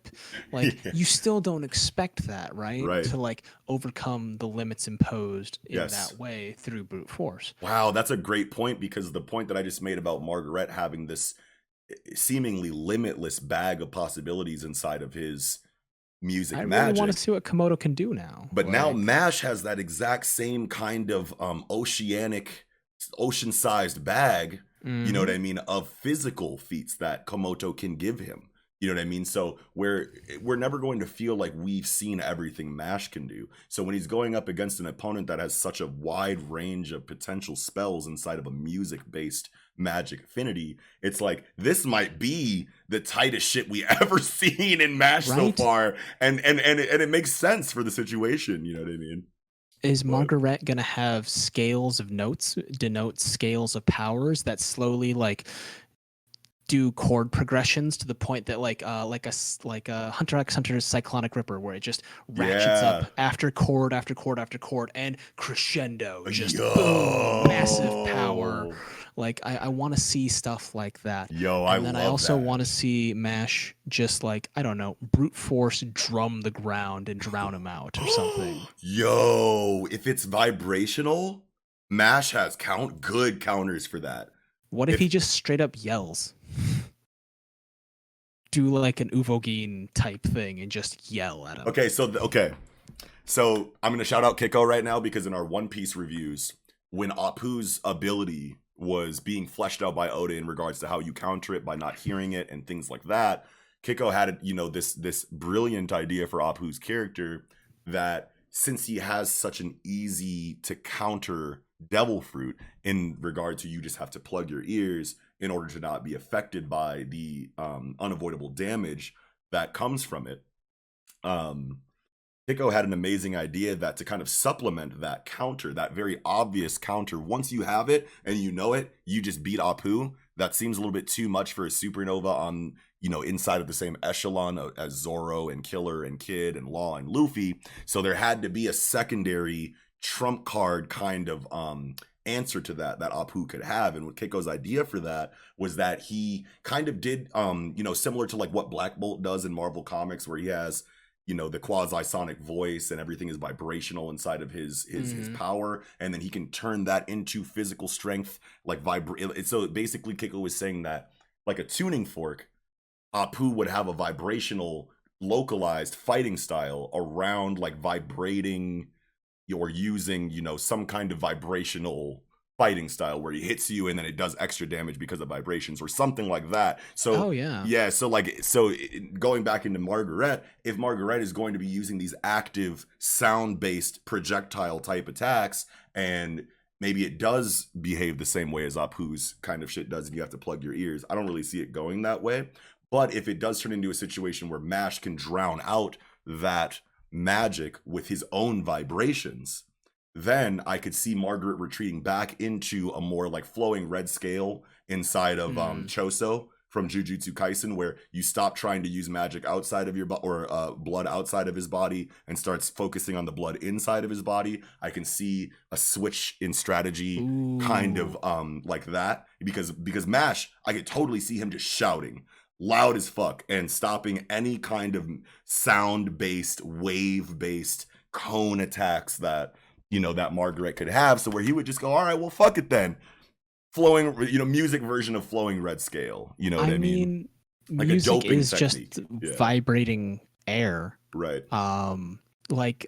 It reminds me of the Earthquake Kid from My Hero Academia in the previous Oh, chapter, sure. Shindo. where it has seismic abilities, and Mm-hmm. I could imagine that Macaron, like I don't know, uses his magic to amplify the beating of his own heart to drop the bass and fill his body with Whoa. like vibrations, and so he's just like Yes. boom, boom, boom, boom, boom, boom, boom. You've got me excited. You've got Yeah. me excited. Let's go. Yes. And it's just like Margaret's version of like Gear Second Luffy. You know what I Oh mean? Where it's like yeah. a sound vibration based increase to innate physical capabilities of some kind, like a doping technique to some Yeah, degree. Yeah. And that's just stuff we've seen in other series. Exactly. Like, I just don't know what that's going to be like. Because for a Right. character as hyped up as Margaret, there's almost no information about him. like we understand his personality. We understand where he physically came from. We Mhm. understand his philosophy. I have no idea what his magic does besides music. Yeah, that's it. And we've seen a Like, couple examples, and it doesn't really tell us a lot. You know what I mean? So, He plays his cards close to the vest, and I Yeah. feel like he's going to start doling out successively harder to deal with magic. He's like, "Oh, you can deal with that? Then this song can go on. Let's kick it up a notch." And Yeah. I'm just waiting for that to happen. Love that. Hell yeah, man. Super excited, bro. But yeah, I think that's it for Mashle this week. Did you have anything else? I think I've covered everything I wanted to say. Hell yeah, man. All right, getting into Black Clover, chapter 288, Manifest. And for a very straightforward action chapter, this was great. This was great. And I know that I've been really big about Tabata's writing inside of the flashbacks for Noct and Jack, and these little breaks that we get from, you know, how high octane this raid has been. I've appreciated that. I feel like that's run its course adequately. We can get back to the action here. And for this chapter, focusing around Asta and him dealing with these devils, I think that it was very well directed as far as the art goes. I mean, a lot of Black Clover fights in regard to Asta are really just, you know, him cutting through and dodging, you know, enemy AoEs. So there aren't too many layers of strategy usually there. But one thing that I want to point out is that I think it's cool that once Asta kind of like noticed an overwhelming presence inside of these devils, he pulled out the appropriate sword to kind of negate that overwhelming situation, you know. And it was definitely something that they weren't prepared for, and he took advantage of that moment, you know, of confusion to do what he does in the final part of the chapter. So as far as strategy goes, that feels great. You know what I mean? I don't expect too much, you know, really deep combat strategy inside of Black Clover, at least just inside of my understanding of the series. Yeah. So when I see it in very obvious moments like this, it feels really good for me. You know what I mean? I feel like Asta is sort of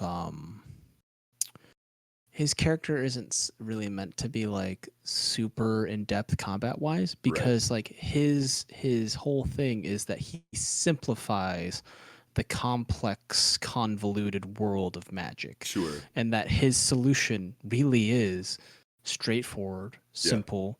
Yeah. And so just meathead strength, and then having a menagerie of weapons that give varying effects for whatever situation he might find himself in. He does train. He does have a level of skill that he brings to the situation. Discipline. He has discipline. Has power. Absolutely. He has a lot of things that we all want out of heroes. Right. He doesn't have like the Rave Master number of swords, but you know, it's a relatively or the God of High School number of swords inside of Yumi Ra. Yeah. It's got a lot of room. You know, he might catch up there. Yeah. I think that'd be really interesting. I think it'd probably be like 6 or maybe 7, just because of how I view numbers, like numerology in series.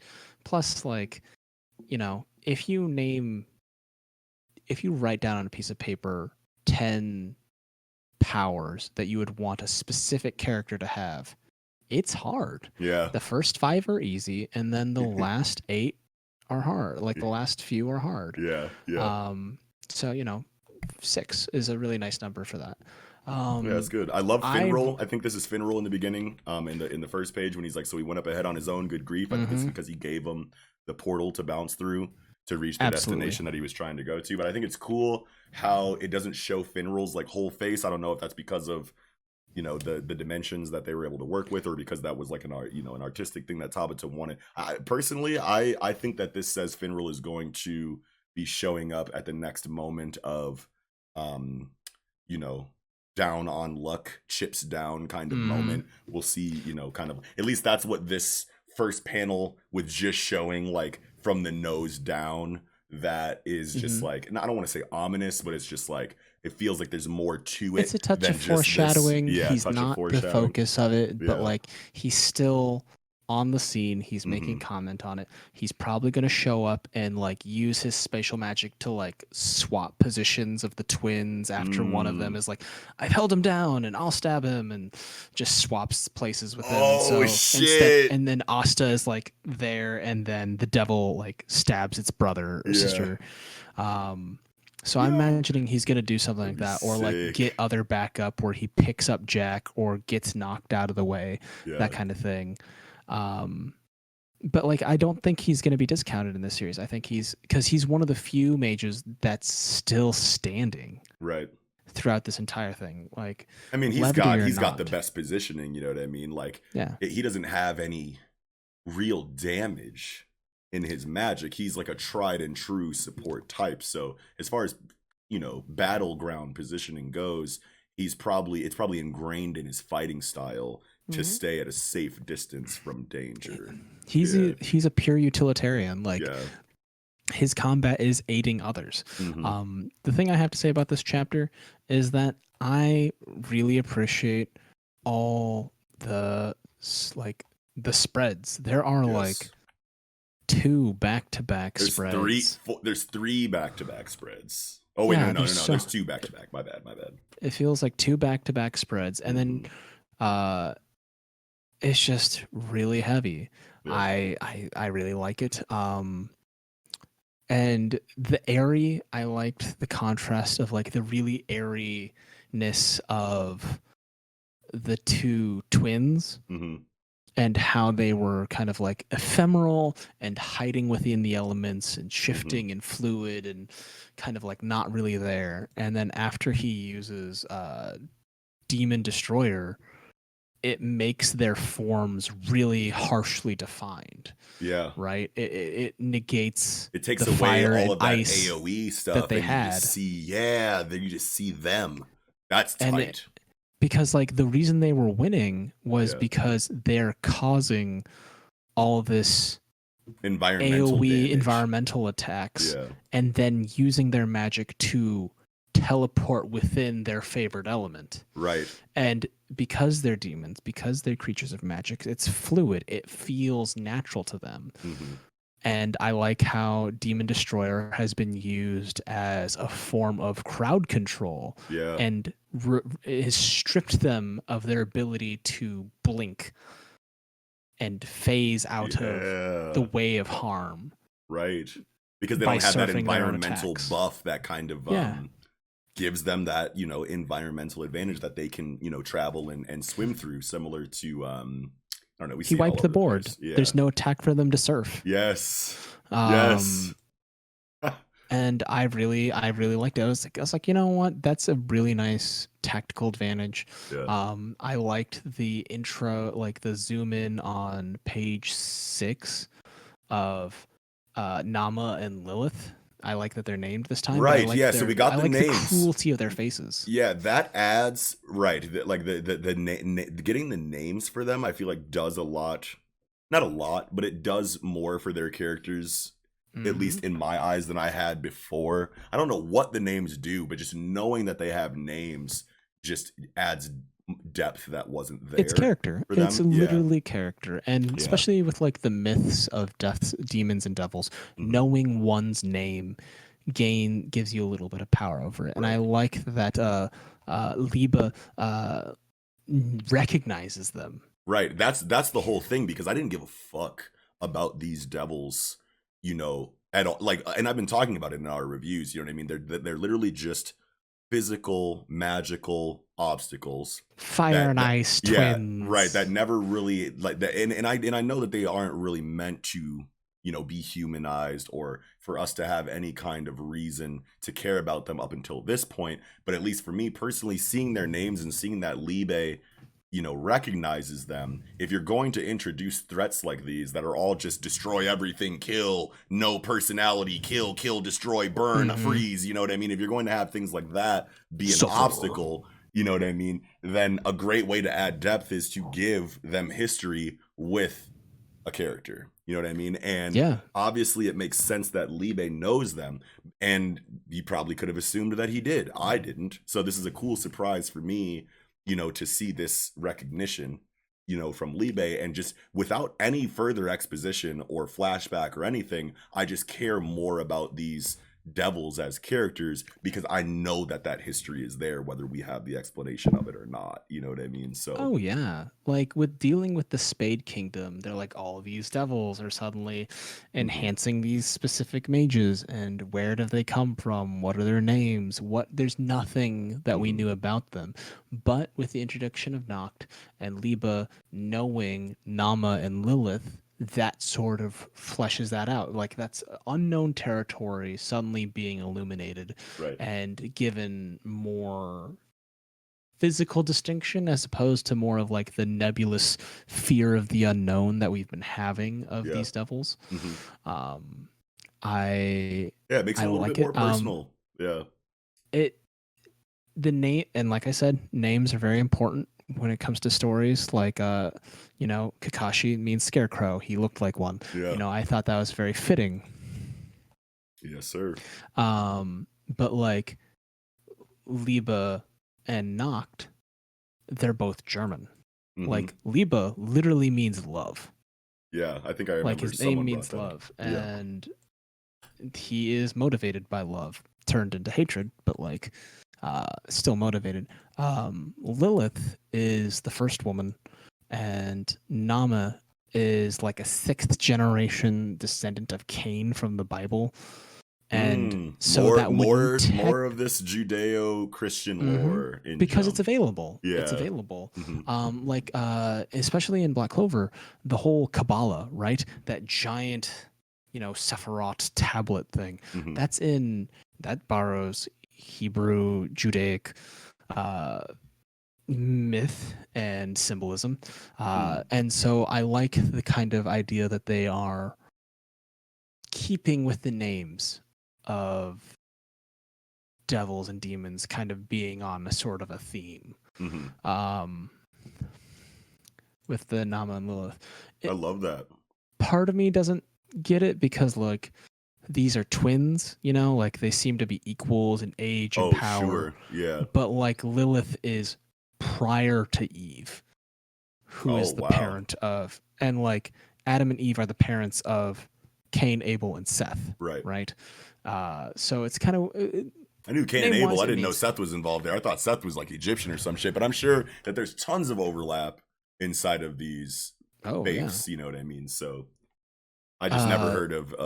I was raised, Roman Catholic. So and my mom would like make me read, Bible stuff like when I was younger. You know what I mean? So I'm relatively familiar with some of the lore, but I never heard of Seth inside of that Cain and Abel stuff. I'm sure it's there. Oh, he's actually born after Cain kills his brother and is exiled. And so it's more of, oh no, a tragedy within the family. Don't worry. The God's chosen lineage lives on. Old Testament like lore is like some of the easiest to turn into like fantasy fiction because it's so ridiculous. You know what I mean? And it's out there. Yeah, it's so it has so many of the fiction, storytelling elements that we're familiar with inside of it. You know what I mean? So I like that. Like Seth is like Noah's lineage. Yeah. Whereas Cain is where Nama comes from.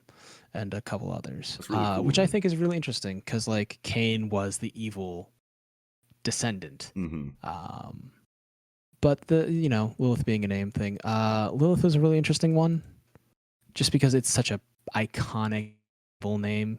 Because even in its own original myth, the name Lilith, Adam wanted Lilith to be subordinate to him, to obey him, and she wanted to be an equal and was cast out of the Garden of Eden. And then Eve was made from Adam so that she would be subordinate. So like Lilith is the first demon technically in like Judeo myth. Like the serpent or Satan and stuff, he teamed up with Lilith after the Garden of Eden eventually. Like that's so cool to think about because like now that I'm thinking about it, it's like there's a lot of Norse stuff inside of Black Clover, and like I'm not like wildly familiar with Norse mythology, despite my interest in mythology in high school, and the fact that I play, games centered around Greek and Norse myth. Hmm. But like just my retention for it is just like not as high as things like comic books and manga. But the point that I'm making is that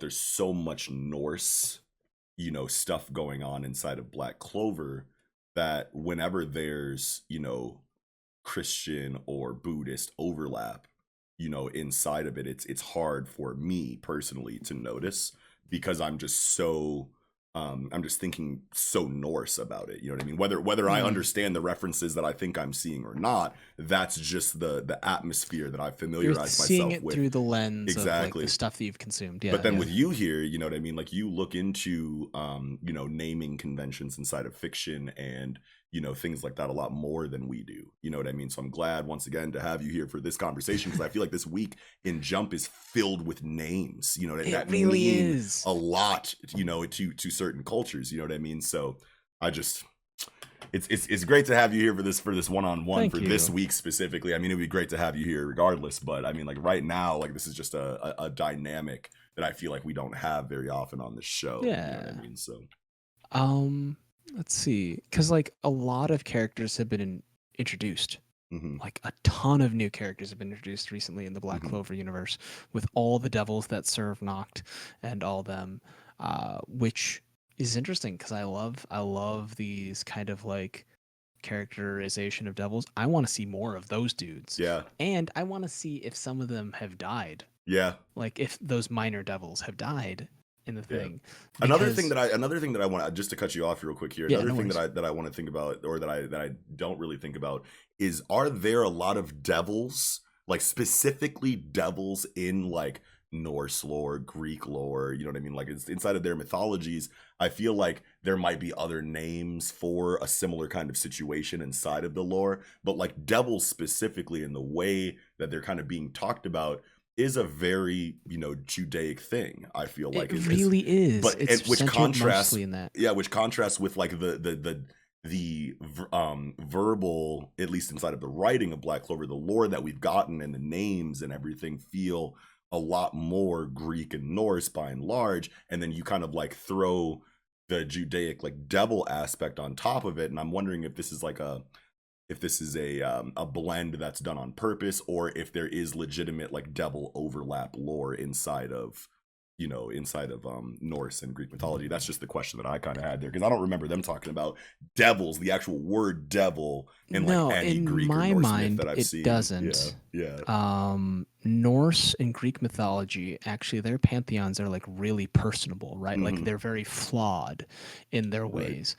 They're very human. So like mm-hmm, there's giants and ghosts and yeah, abominations, but they're not like specifically devils. They're just hideous dudes right, or exactly. I something, know that there's or other things that they monsters. call up, monstrous abominations like that in their lore, but I Yeah. just do not remember They don't that have a devil devil. word. Yeah. Like in like Islamic and Hebrew culture, um, there's a word called shaitan, where Hmm. it's the root of Satan. It translate in uh, mm, Arabic or Muslim. It basically means the adversary. Okay. It's a title to a name, and Nice. so when Like an like epithet. Western European Christians latched onto that name, they developed a whole iconic devil series Hmm. with that, because like the Like, Satan this of is the cool. Let's Bible write more of these in was a here. shapeshifter. Oh, It was a sure. shapeshift. It was an angel Hmm. initially that could shapeshift and deal with problems that way. Wow. It was never like a devil, right? Like Yeah. that's Yeah. more of a more recent, in That's what I'm terms thinking. of Christianity. It's a Yeah. more recent construction. Right. That's what I was Um, thinking. You know what I mean? Because it's like I don't remember none of that. So, but I'm also because we not an didn't expert. have the So. devil, we didn't have like the devil and pitchfork until Mm-hmm. we had stuff like Dante's Inferno, Mm-hmm. and like a lot of like the Catholic brimstone and fire inferno type stories that Right. grew out of that. Right. Hell yeah. Last thing I guess that I had for Black Clover this week is they're putting a lot of emphasis on the design of the demon destroyer sword. So I'm thinking that, and I actually Googled it. I pulled it up a little bit ago. I'm just gonna pull it back up. Demon destroyer sword. Swear to God, there's a different, yeah, dude. There's a way different design on this now, because now we have this like circular like if you Google demon destroyer sword in Google, you'll see the original design of it. It's got a way different cross guard or whatever that's called. It's got a way different like hilt, I want to say, too, almost, at least from what I'm seeing. And I feel like this is because of Devil Union. I feel like the Devil Union is giving, and I feel like I want to go back. I don't know. It does change actually, because it has like a circular part of the crossguard with like needles pointing in, which is like a crosshair. It's like a torture. It's like a torture implement, like a inversed spiked collar that if you move against the collar, it stabs you. Because they use that stuff in like the things like the Spanish Inquisition or medieval times when they tortured people. And like he's a devil. He's about suffering and inflicting suffering. So like the torture implements, because he's fusing with it, I think is a nice touch. I love that. One of the details that I noticed, so on page 5, on page 4, he's shown holding one sword, and on the chest there is the pentacle. So scrap what I said about earlier, 6 or 7 swords. I believe there's 5, because there's a pentacle thing, and one of the pentacles legs is opened up. The little hatch, it's turned into a circle. Yeah. And then on page 14 of the double spread, he's using Demon Destroyer, and 2 of those hatches are in full circle. Wait, no, you. Whoa, wait, I didn't see 5 this. Swords. No. Yeah. They got us with so much flash and focus on the fight, and like they've wowed us at the double spread, but there's hidden details in there. No. So kudos to Tabata. Dude, that's great. Bro, okay. So we know he has Demon Slayer, Demon Dweller, Demon Destroyer. Now he has Demon Slicer from Yami. There's another. So there's 4. One more form. And then, yes, bro. Maybe a 6th form that like combines all of them, where they just fuse into a thing, and it's just a black star. Oh my God. I don't know. So 5 theoretically, maybe 6 just because I want to be right in the post. But Black Clover fans, if you notice this visual storytelling inside of his chest emblem as he uses swords, please let us know in the comments section, because this is fucking cool. Is this a new development just because the Devil Union, or has this been a thing that has been sprinkled throughout the series? Dude, I can't believe the first time his chest sigil is shown, just because he has one sword out, or he has one, or I don't even know, because he's only wielding one at a time. Isn't he? But he's wielding. Oh no! He has Demon Slayer and Demon Destroyer in hand as the 2 things are. The twin swords. Whoa. Yeah. So I was just like, wait a second, because I was looking at the hilt and stuff. Yeah. I like that as it comes out of the book, it has the classic Demon Destroyer art, but when he grabs it, it's modified by the Devil Union. Because like even in the same page, you're like, hey, the shape has changed. I'm like, you know what? The shape really has changed. And it didn't, and it wasn't, as he pulls out of the book, it's normal. Wait. This is so awesome right now. Oh my God. This double spread where he has both of them in hand and the 2 things on his chest are circles. That is one of the coolest spots that I've seen in these Black Clover conversations, bro. For real. And I think because even the art of the clover on the tip of the sword is different from page 13 to page 15. So like if you look at as he touches it, it still has like that spiked inverse collar look, and then it has a spiked clover stem. Yeah. But when you look at the clover stem in 15, it looks like a regular one. Yeah, and that spike, I don't know if it's because of the distance, But I feel like if I look closely at it, you could still see that the Clover does kind of like come down spiked a little bit. But Okay. it's I not wasn't too as sure. drastic. Yeah, it's very. I could tell that it's very easy to miss. I think it's just a distance thing in Yeah. this So respect. I think Yeah. maybe the spikes are shape shifting, like it's just speed It's of literally, yeah, just expansion, like he's taking that creating form. this Yeah. shackle area. Hmm. But still the circle, it's very much a shackle. Yeah. It reminds me of those things that they stick people's heads in with their wrists a little bit. Yeah. The wooden The blocks stocks. things, the The wooden, yeah, stocks. stocks. There we go. Yeah. Yeah. So it kind of reminds me of that. I'm still getting vibes from that.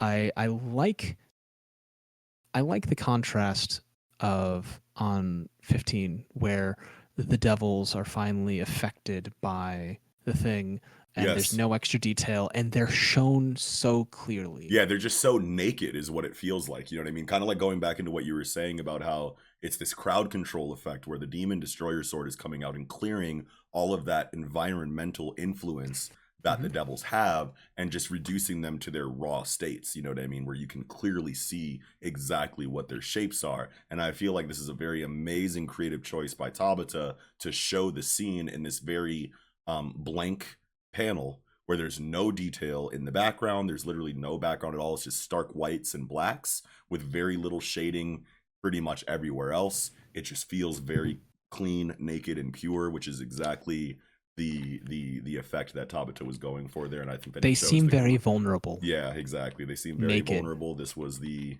best choice that Tabata could take for this scene, you know, that he wants Yeah, to convey. normally I'm against scenes like this for those facets, but Hmm. I think for in the case of like framing for this particular like reversal, Yeah.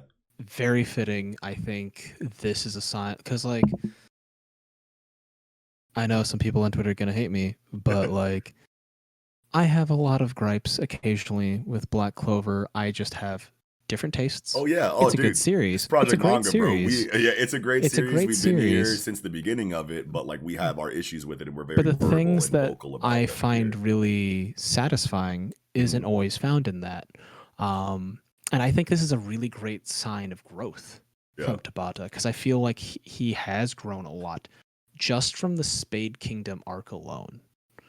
Because I feel like there's a lot to praise that has just been steadily coming out Yeah. recently. Yeah, for sure. He's been turning the fuck up in this arc. Despite the issues that we bring up in review, there are a lot of situations where I feel like Black Clover will come out with a chapter that will impress me in all of these ways, and then there will be just one thing that I have to bring up as a criticism that just didn't feel right to me in like every chapter, where it feels like I have really no complaints in almost everything else that we review most of the time. I'm not going to say that I have zero complaints for Jujutsu Kaisen, Doctor Stone, and everything else, because we have verbalized some issues that we've had, at least in the moment when talking about it. Who knows if those are actual issues or if we just missed details, you know, that made us think these things. But anyway, the point is, by and large, we have the most things to complain about inside of Black Clover historically.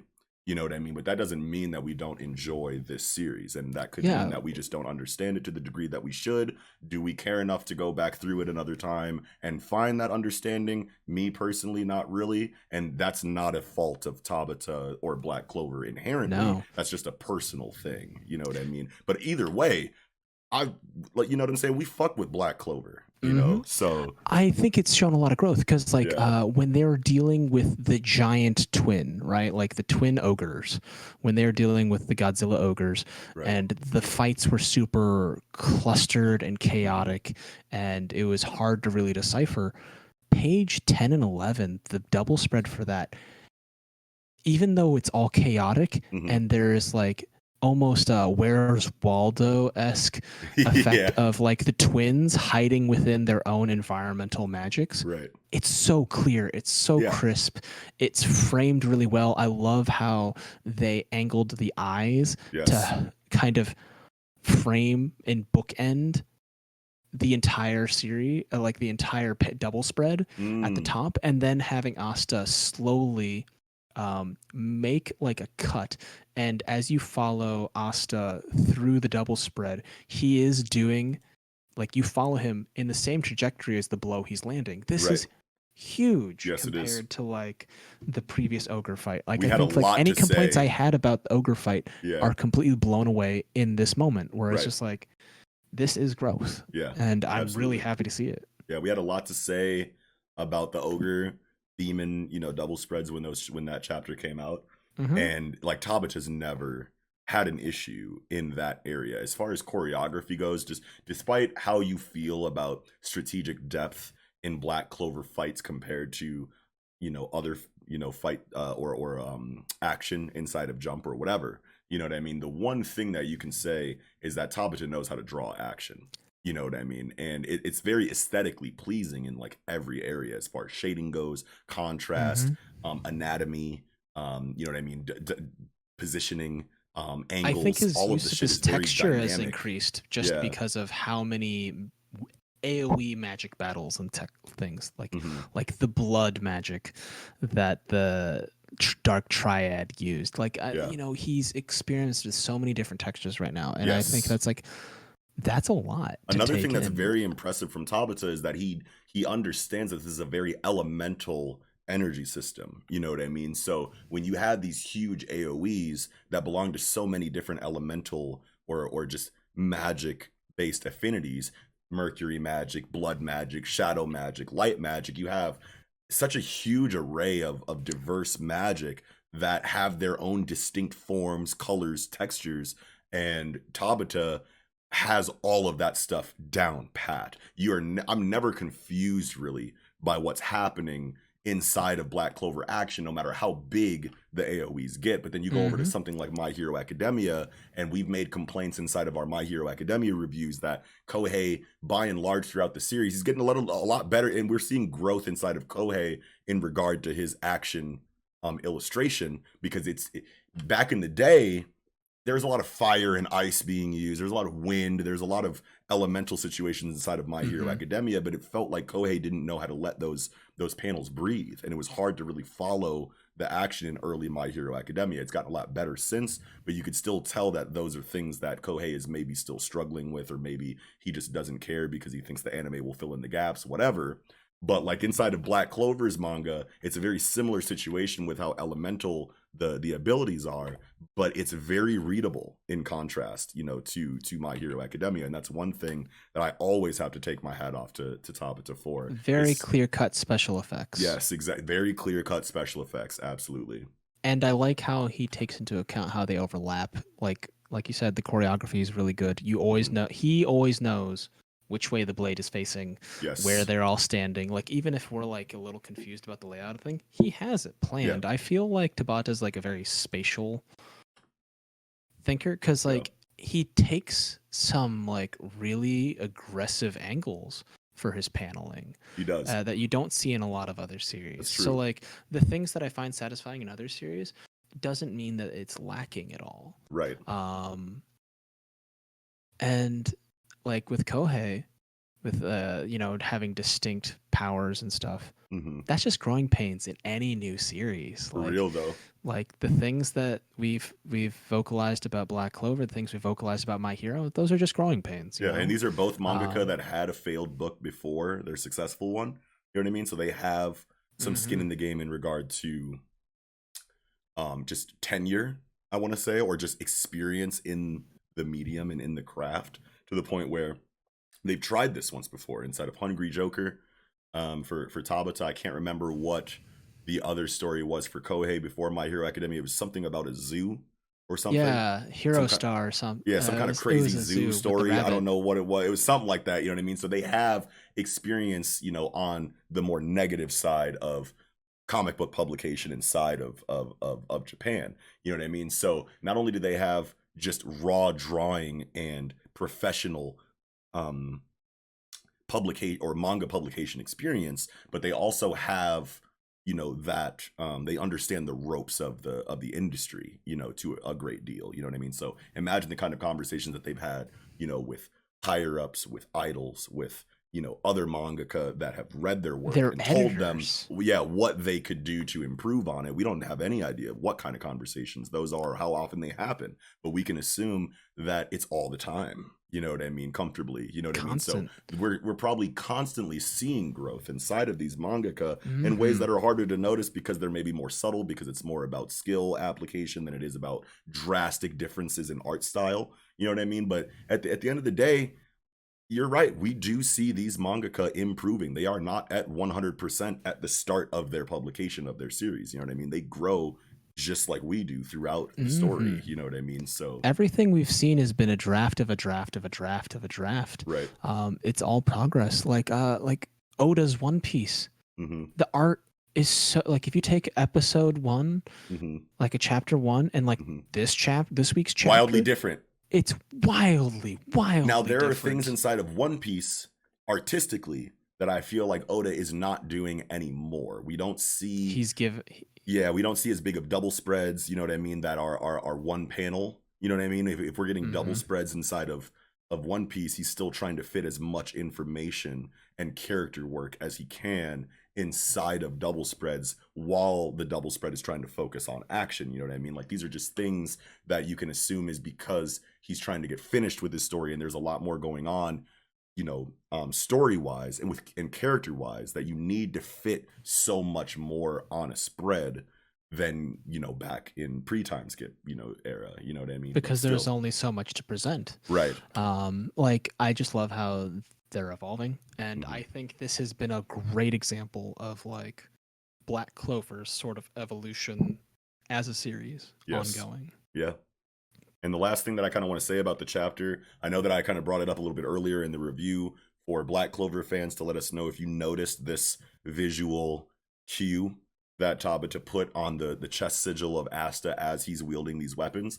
But also, since Black Clover is like the one manga in this lineup that I haven't reread multiple times, I want to ask Black Clover fans, like diehard Black Clover fans, or just Black Clover fans that are more invested than I am, if you've noticed things like this in Black Clover before, like very like cool catches and notices like this in the visual storytelling specifically, because there was no dialogue for this, but it's very apparent in the art.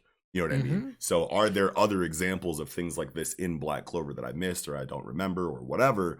Drop that in the comment section, because I would love to see those examples specifically.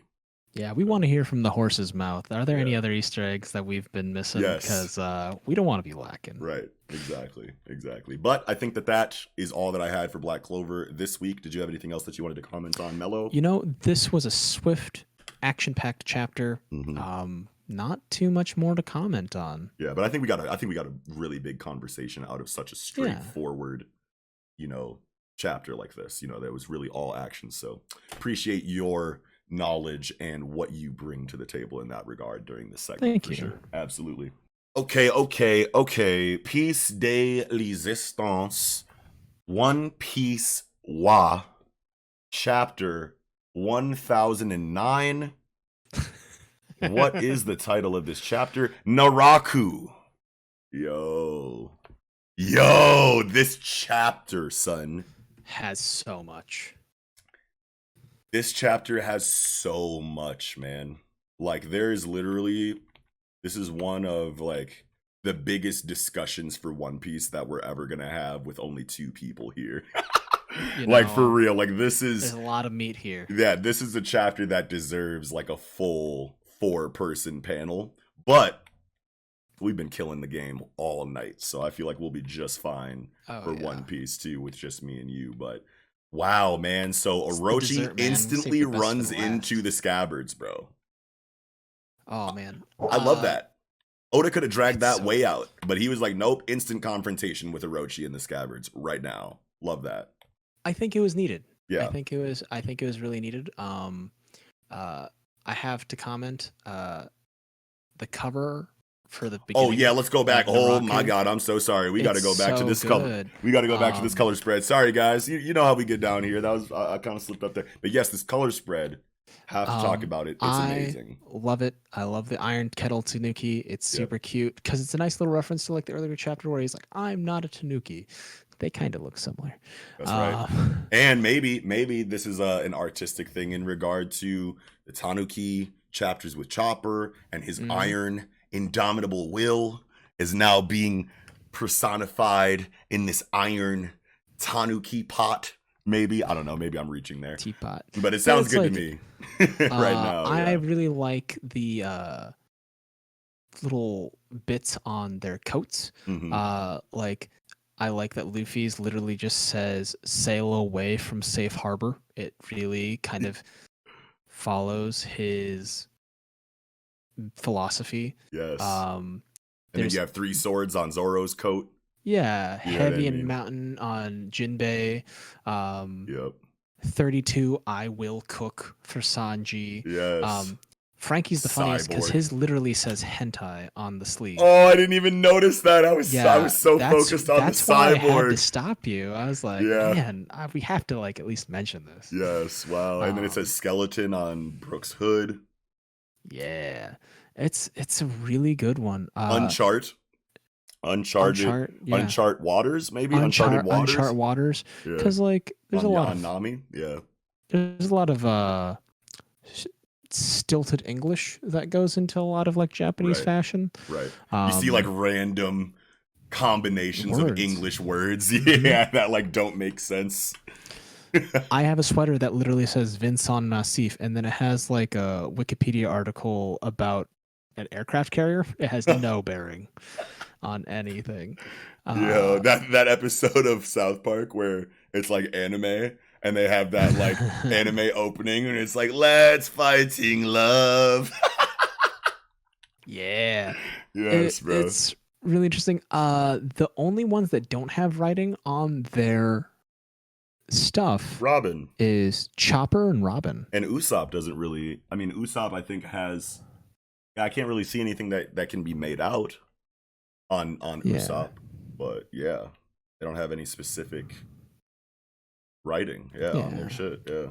But I always because like Oda has so many Easter eggs in his stuff. The master it just makes me Easter wonder eggs, I have to double check, but yeah yeah I love that the Red Scabbards immediately face Orochi. Right. So like, so going back into the chapter, I think that it's great that they're instantly pulling up on him here because this is a big point in the narrative of the Scabbards specifically is Orochi's influence over Wano and his escapades and how he betrayed whoever and however and really is the kind of really the catalyst for this whole thing. You know what I mean? Inside of the Scabbards' despair. So them pulling up on him right now after everything they've been through 20 years ago, now, in this raid, them pulling up on Orochi right now as this gigantic narrative obstacle that they've been dealing with and them just eviscerating this motherfucker with no words, really. You know what I mean? Like barely any words. They're just all in sync, just showing how they're not playing anymore. They've been through too much to sit and chat with this motherfucker. We already know the history. We know what it is. It's smoke on sight. We don't need too much talking. We know you. We run them hands up. Yeah, you know what I'm saying? Yeah. I love that. Love that. No and then words, just smoke. They're just resheathing like your judgment will be served to you in hell. Come on, bro. We don't got no time to waste on you. Oh. That's actually really interesting when you say your judgment will be served in hell, because that's what Naraku means. Naraku has 4 different meanings. One, here we go. Theater base. It has hell, theater basement, a crime, and like a joke punchline or a fall. But so hell is one of them. Hell is also one of them. Yeah, it's the idea of the underworld.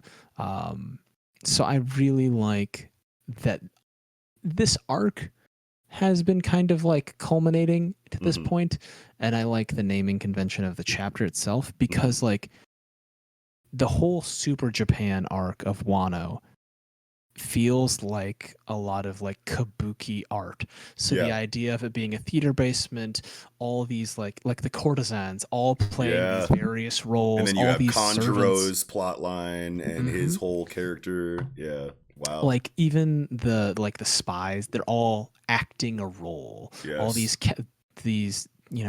Benedict turncoats. They're all playing their roles. It's all They're going into doing that their kabuki can. theater And drama. Yes. yes, and it's just like this chapter name really drives it home. I love Yeah, it. I love it too. I think that Orochi I don't think he's will. done here. Yeah. He's not done. Yeah, I nah, think he no will way. die 3 times because Yeah. I think third time's the charm. Sure. It's because I like the idea. I think he's going to be killed by Momotaro at the end. Ah, let's I go, think that'll be his Momonosuke. final death. Yes. I think that'll be his final death. I love Because that. he was killed by his ally, Kaido. and then he was killed by his enemies, Scabbards. and then he was killed By the one who rightfully deserves the position he's and then been he was holding for killed so long. by his victim. Oh wait. Oh yes. Yep. Because he committed a crime, Naraku, against this kid because he feared them. And so I really want to see Momonosuke's like revenge or the Orochi's final comeuppance. Yes. And I think it would be a poetic justice. I think that 3 is a really strong narrative number. Yeah. Like this is and I don't know if Kabuki comes in 3x, but Shakespearean plays sure do. Yep. So I want to see. Yeah. I want to see it happen. Yeah, that's very good, man. Wow. And I love how Raizo instantly squares up with Fukurokuju. You know what I mean? So like we know that we need this ninja altercation.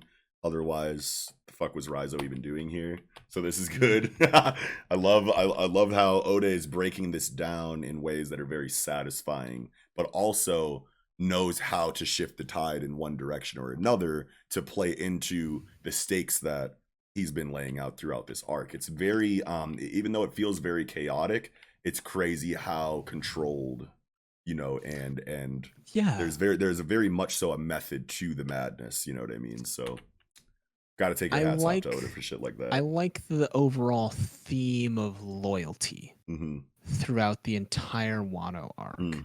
Because like Fukurokuju and Raizo, they're like, hey, you've remained loyal to that fool to the very end.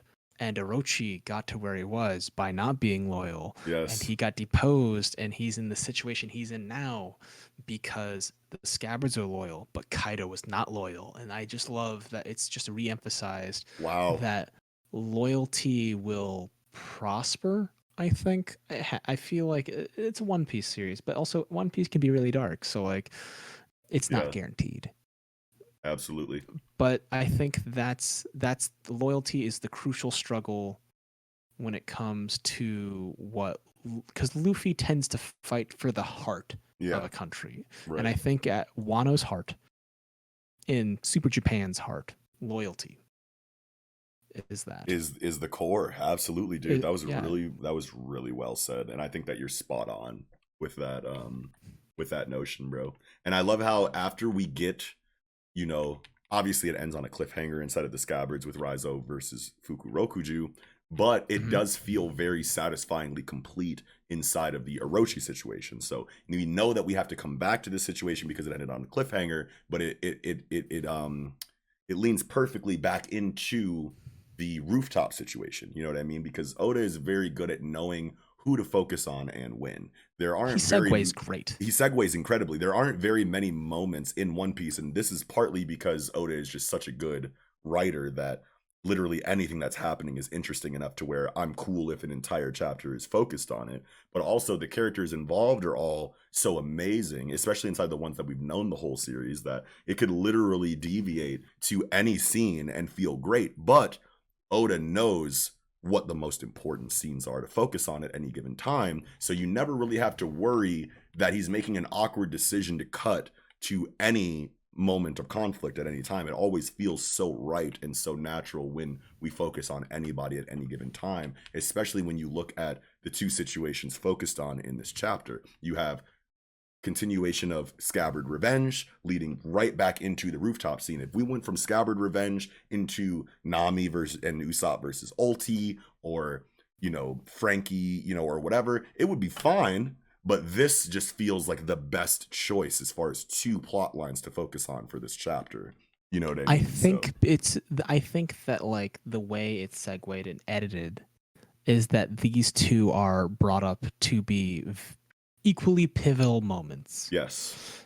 by pairing them together and leaving only them Yeah. in that space. One side note on page 6, I love the middle of the page where they have the dragon Orochi head, Yeah. and it echoes after Kaido cut off Orochi's head the first time. Yes. I love that. It's just like that. You lifeless lose head again, bitch. on the top of the thing. And because they repeated it, that's why I think there's going to be a third thing, because Fukurokujo says, "Flee, my lord. They don't know that you've already died once." Right. And then when Raizo asks him, "Will you avenge him?" he doesn't answer that question because there's nothing to avenge. The guy's not dead yet. Yes. Love that. Very good, Mello, dude. Yes. Fuck but yeah. something I know in the next fight, because it's a really good fight. Oh my god. What do you think? Like, what draws you in immediately? Kaido's, like, even though they do this ocean or conquest of the sea or whatever this official translation is for it in the scan, it's like ocean sovereignty or whatever. But like when they load up this attack, it's a big deal, and Zoro does, you know, like what he does or whatever. But like the biggest thing to me in this fight sequence in this chapter is Luffy versus Kaido. Period. You know what I mean? Like, that is the focus on this to me, despite what Law, Zoro, and everybody else is kind of like doing here. Like, this feels like early One Piece combat to me, inside of the way 1v1 that a little bit. This 1v1 here, we have this amazing perspective in the Gum Red Hawk going towards Kaido. You have this amazing drawing of Luffy with this giant grin. I feel like I haven't seen Luffy look like this in combat in like a really long time. He's thoroughly enjoying himself. He's not on his back foot as drastically as it was with Katakuri the entire time, obviously, because he has help up here, you know what I mean? But this feels very much so like early One Piece combat, you know what I mean, inside of the choreography. And I love how Kaido's hybrid form is very animated compared to his other forms. You know what I mean? We have the giant dragon that literally just exists to be a big body and shoot hyper beams. We have his human form that's literally just there for Thunder Bagua and to take damage. But then now we have this this hybrid form that is very acrobatic. He's swimming through space in a very interesting, and new way. The choreography feels very kinetic. You know what I mean? It's very technical. Whereas, usually inside of One Piece, it's very easy for Oda to go into a clash of abilities as far as the choreography goes. But as far as kinetic hand-to-hand, nameless martial arts that we see in this chapter, I feel like it's rare when we see shit like this in One Piece nowadays. So Oda knows where to place it in that regard. But everything about this feels amazing. You know what I mean? The grin on Luffy's face, dude. It's just, oh shoot, on page 11, it just brings the vibe that he is where he needs to be. Yes. In that moment. He knows it, he feels it, he has the people he needs to at his back. He knows that, he trusts them. I like the dichotomy of Kaido, who believes in his strength alone and does not trust anyone, is fighting Luffy, who believes in his strength but also trusts. So that's a nice dichotomy. Absolutely. And I love how he says, "Did you just dodge that one, Kaido? Because it was gonna hurt, or what?" You know what I mean? Because Kaido's been built up as this impregnable fortress of a body, this invincible man, or creature or monster. You know what I mean? This obstacle, and now it's gotten to a point where Kaido, psychologically, mentally, is not anywhere close to 100% since the start of this fight. One, he started the fight out drunk. Second, the Scabbards came in and pieced him up in a way that he wasn't expecting, in ways that reminded him of Odin. Then you have Zoro here with Enma in hand doing damage to Kaido. The mountain cutter. Yeah, exactly. And now you have Luffy, who red rocked him, did all of this shit after coming out of a one-shot defeat prior, has got Kaido, even though it's not specifically delved into drastically how he's feeling in the moment in internal monologues, you can see it, you can feel it, you can take the history of the progression of these chapters in all of the moments that I've just brought up, and you can just tell without words. You can have an idea of Kaido's mental state, you know what I mean? And inside of dialogue like this, did you just dodge that one, bro? Because it was gonna hurt. Like that's such a massive quote in this situation, you know what I mean? And it's very it's a subtle. telling quote. Yeah. You said it yourself. Kaido's hybrid form is very animated, and you can get kind of like, if you look at his expressions, he's, you know, a grimacing, scowling person normally, Right. but he does seem desperate in like bottom of page 12 when he whacks at Luffy, and Luffy blocks the attack, and he's like, "Oh, my hands sting," Yep. and stuff. But like, Just also Oda just Kaido doesn't making a wanna let point to up. show that difference in hockey. That's always how Oda shows that difference in hockey, is hockey versus hockey, whose hands are throbbing afterwards. You know what I mean? So but Kaido's not using his hands, he's using an object. Sure. So it's kind of Yeah. interesting to see, even if it is filled with hockey. Mhm. But I like, because like Kaido in the previous chapters, he tends to do one big attack and see who survives the smoke wreckage. Yeah. Like even at the beginning of this fight, he says, "I can still hear their voices." Right. But in page 13, immediately after hitting Luffy into the ground, after being taunted about, "Oh, you dodged that one," he doesn't let up. He goes for the overhand swing. He goes for the little hyper beam, and then he goes for the like Ragnaroku. Oh shit! I didn't even notice this play on words in the official Ragnarok. I think it's just Ragnarok in the fan scan. But I love this in the official here. Super Japan. Ragnaraku. I love that. Fuck yeah. I like it because we were talking about it earlier, and how devils appear in a lot of myth. Mm-hmm. In Norse myth, the serpent appears in almost every single myth. Absolutely. There's the myth in Judeo-Christianism. Mhm. There is Jormungandr. Jormungandr in Norse shit? Yeah, that big old like snake man. There's so Yamato Orochi. Yep. Being the 8-headed serpent. Mhm. There has been a serpent in every major mythos. So I like that touch where Kaido is considered the threat. He is the evil serpent. Right. Like Orochi is a pale imitation to what Kaido is. They're both snakes. They're both snakes, but Kaido's the legendary, the real one. Yeah. And it's crazy because like I feel like Yamato no Orochi has all of the pantheons, you know, the most potent lore, you know what I mean? Orochi is the most focused on serpent in Shinto mythology, you know what I mean? But the fact that, yes, we know that, and we're not going to make that the biggest bad because that's trite and played out. Let's turn that into a gag almost of a character and put a real dragon at the forefront that's not, you know, the one that is instantly thought of when you think of Shinto dragons, or Shinto serpents rather. You know what I mean? You think Orochi first, you know what I mean? But this is a cool thing that you're pointing out, that Oda is probably very aware of this and knows that Yamato no Orochi is the final boss in so many fictional depictions, that no, make him the bitch and make another dragon the real, you know, face of that. That's the fall, the Naraku, the punchline. Yo, no. It all comes back together. Oda. Oh shit. And that's then cool.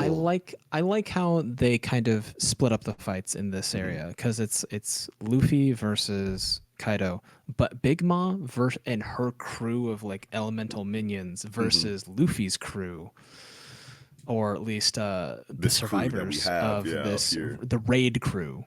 Yeah.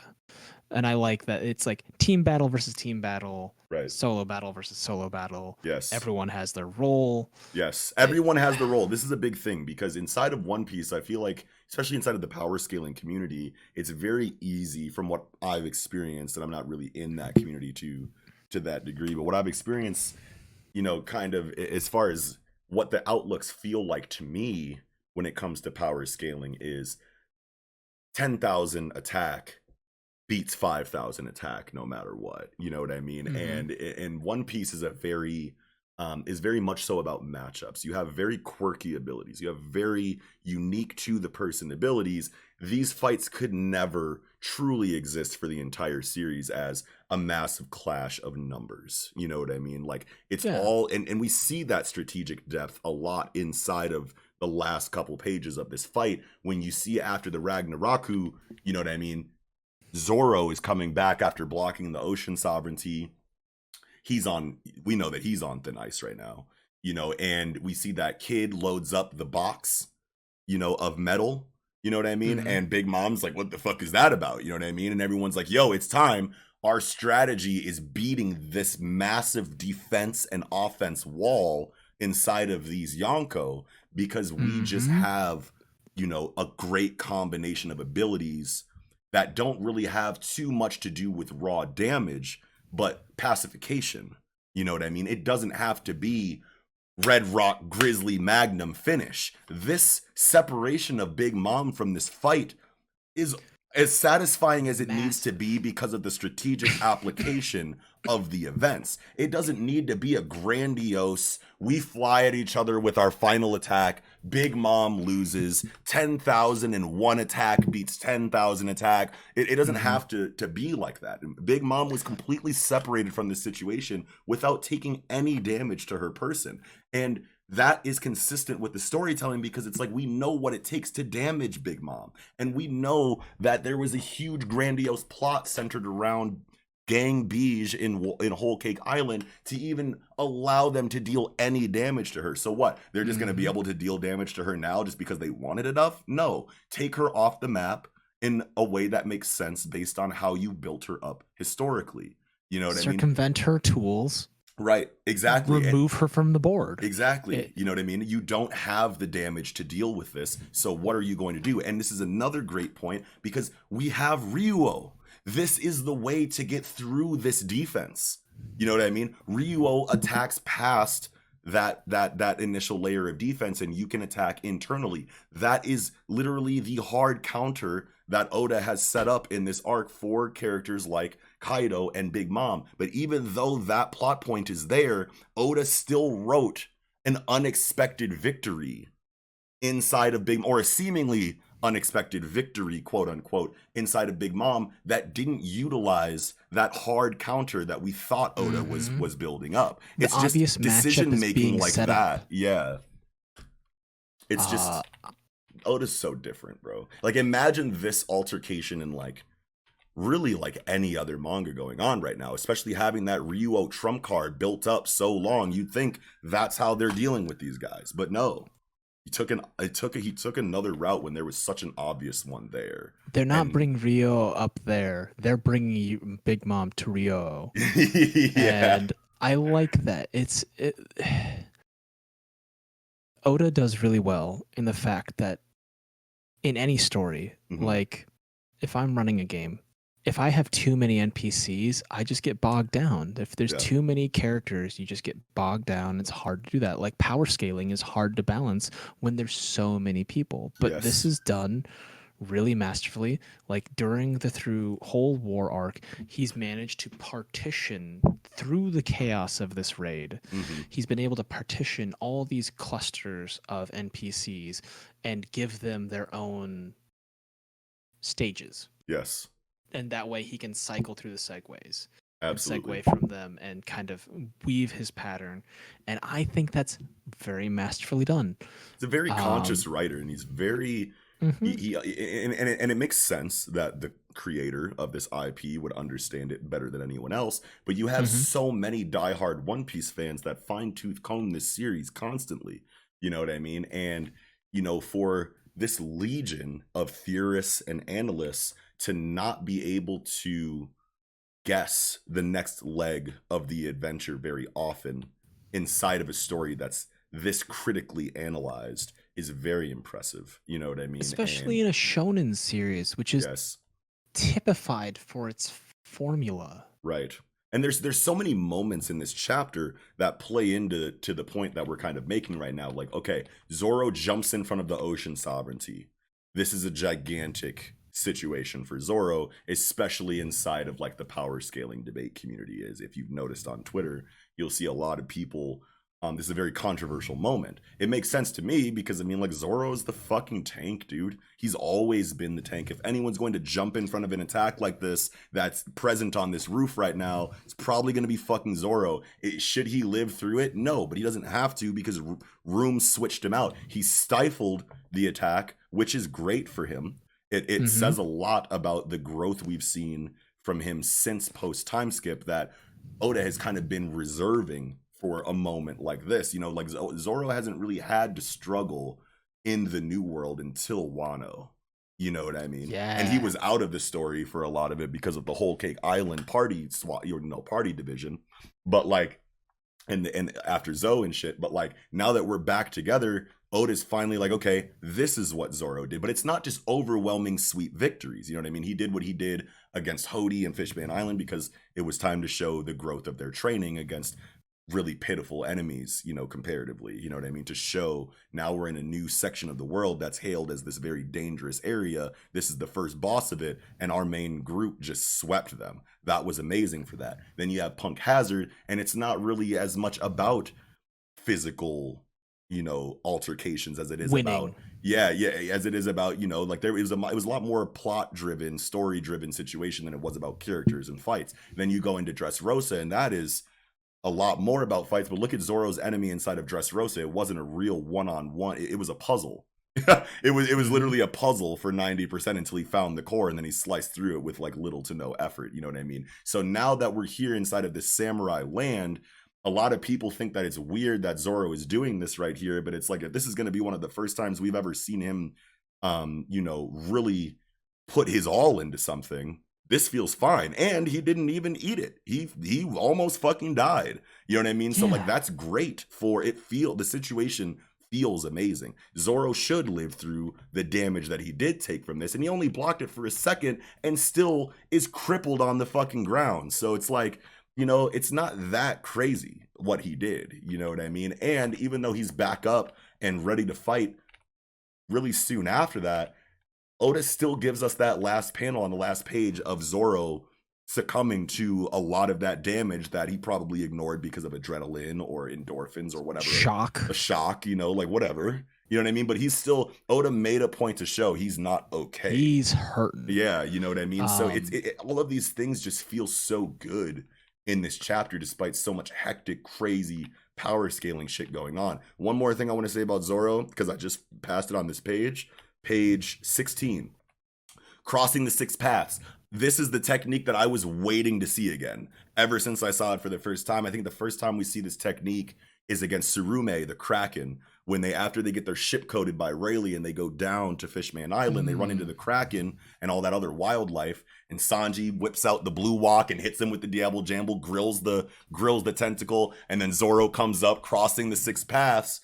And it's literally this attack, but now in this moment, it's like the fire version with Foxfire style or whatever, you know, that he got from Kinemon. But I've been waiting to see this again for so long, and I'm so hyped right now because this is such a cool sword attack, and I can't wait to see it animated.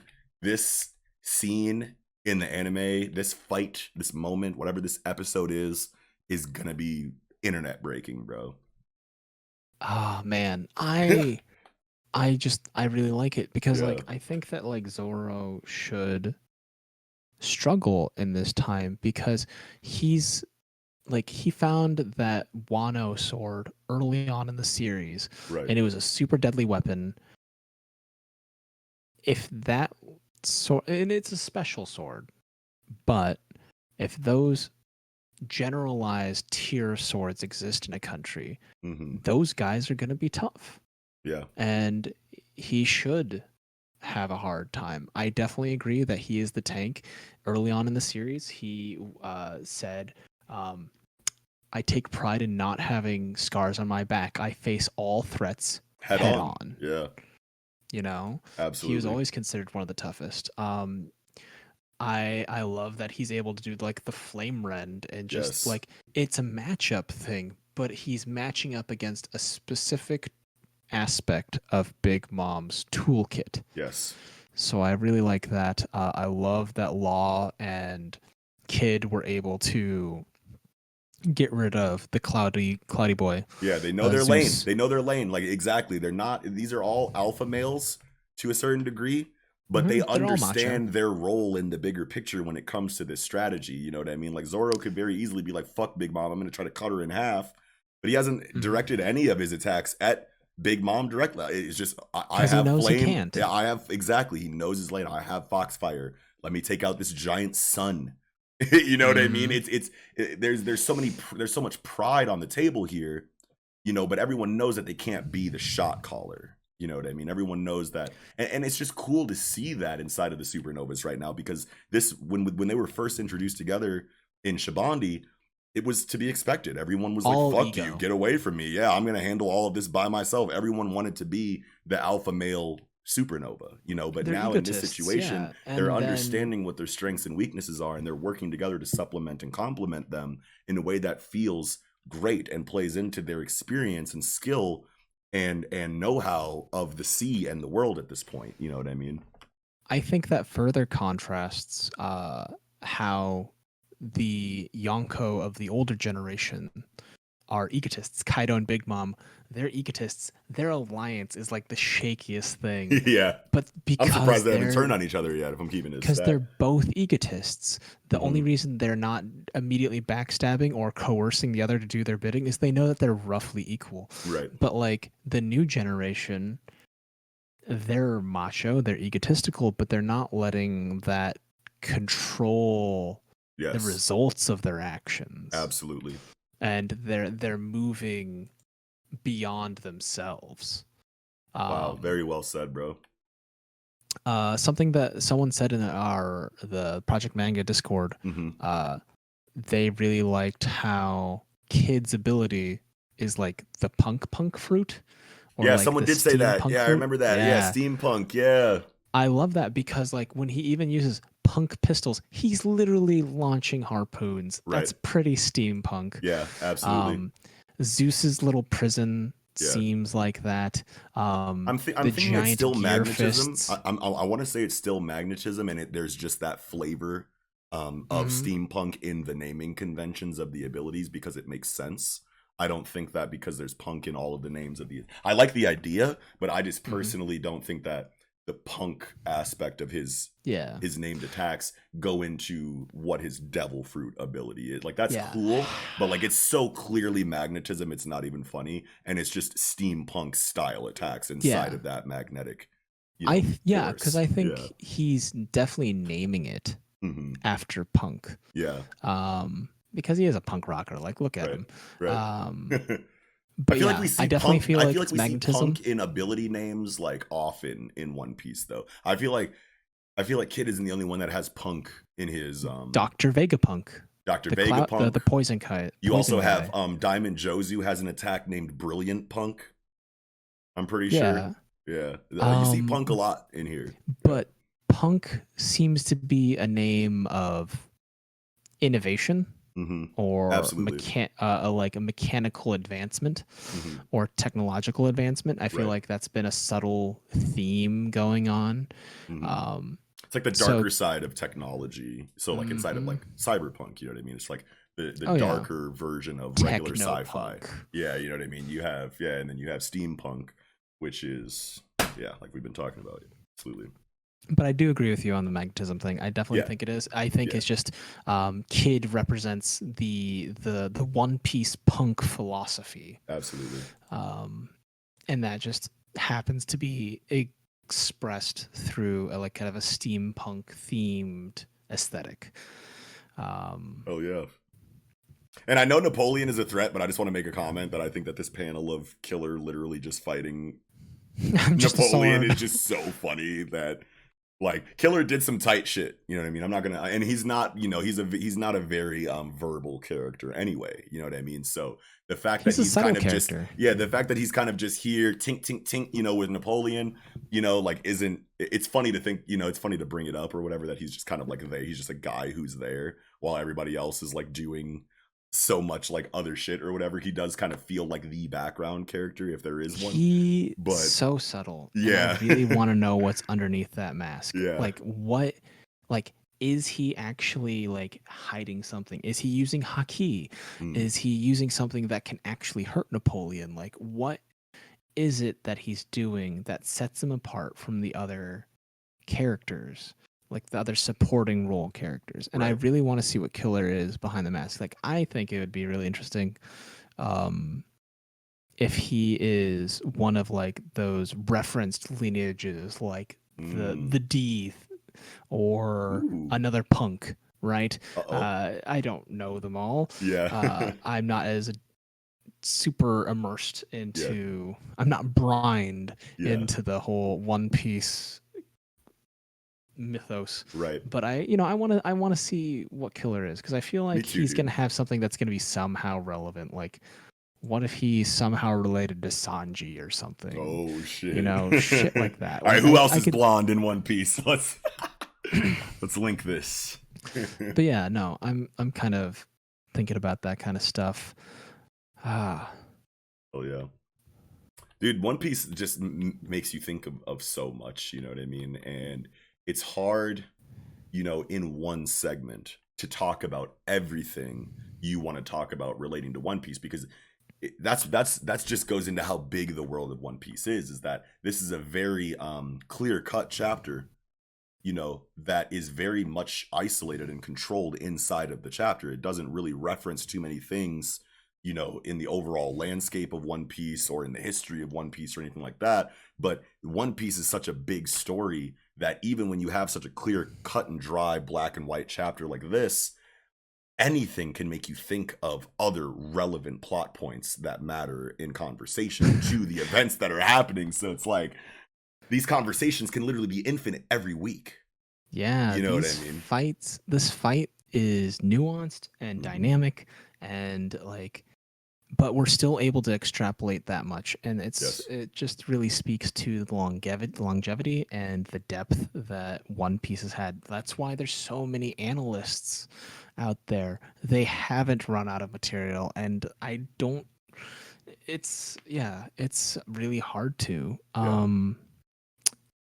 Art wise, I kind of had a thought. It was a passing thought, but I was thinking of you mentioned how Orochi and Kaido are different, Mm-hmm. that they're different leagues, right? But they Yeah. kind of represent similar things.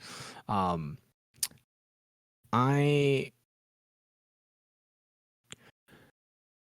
I think it's interesting that, like, in a country obsessed with swords, Mm-hmm. Kaido uses an iron club. Yeah.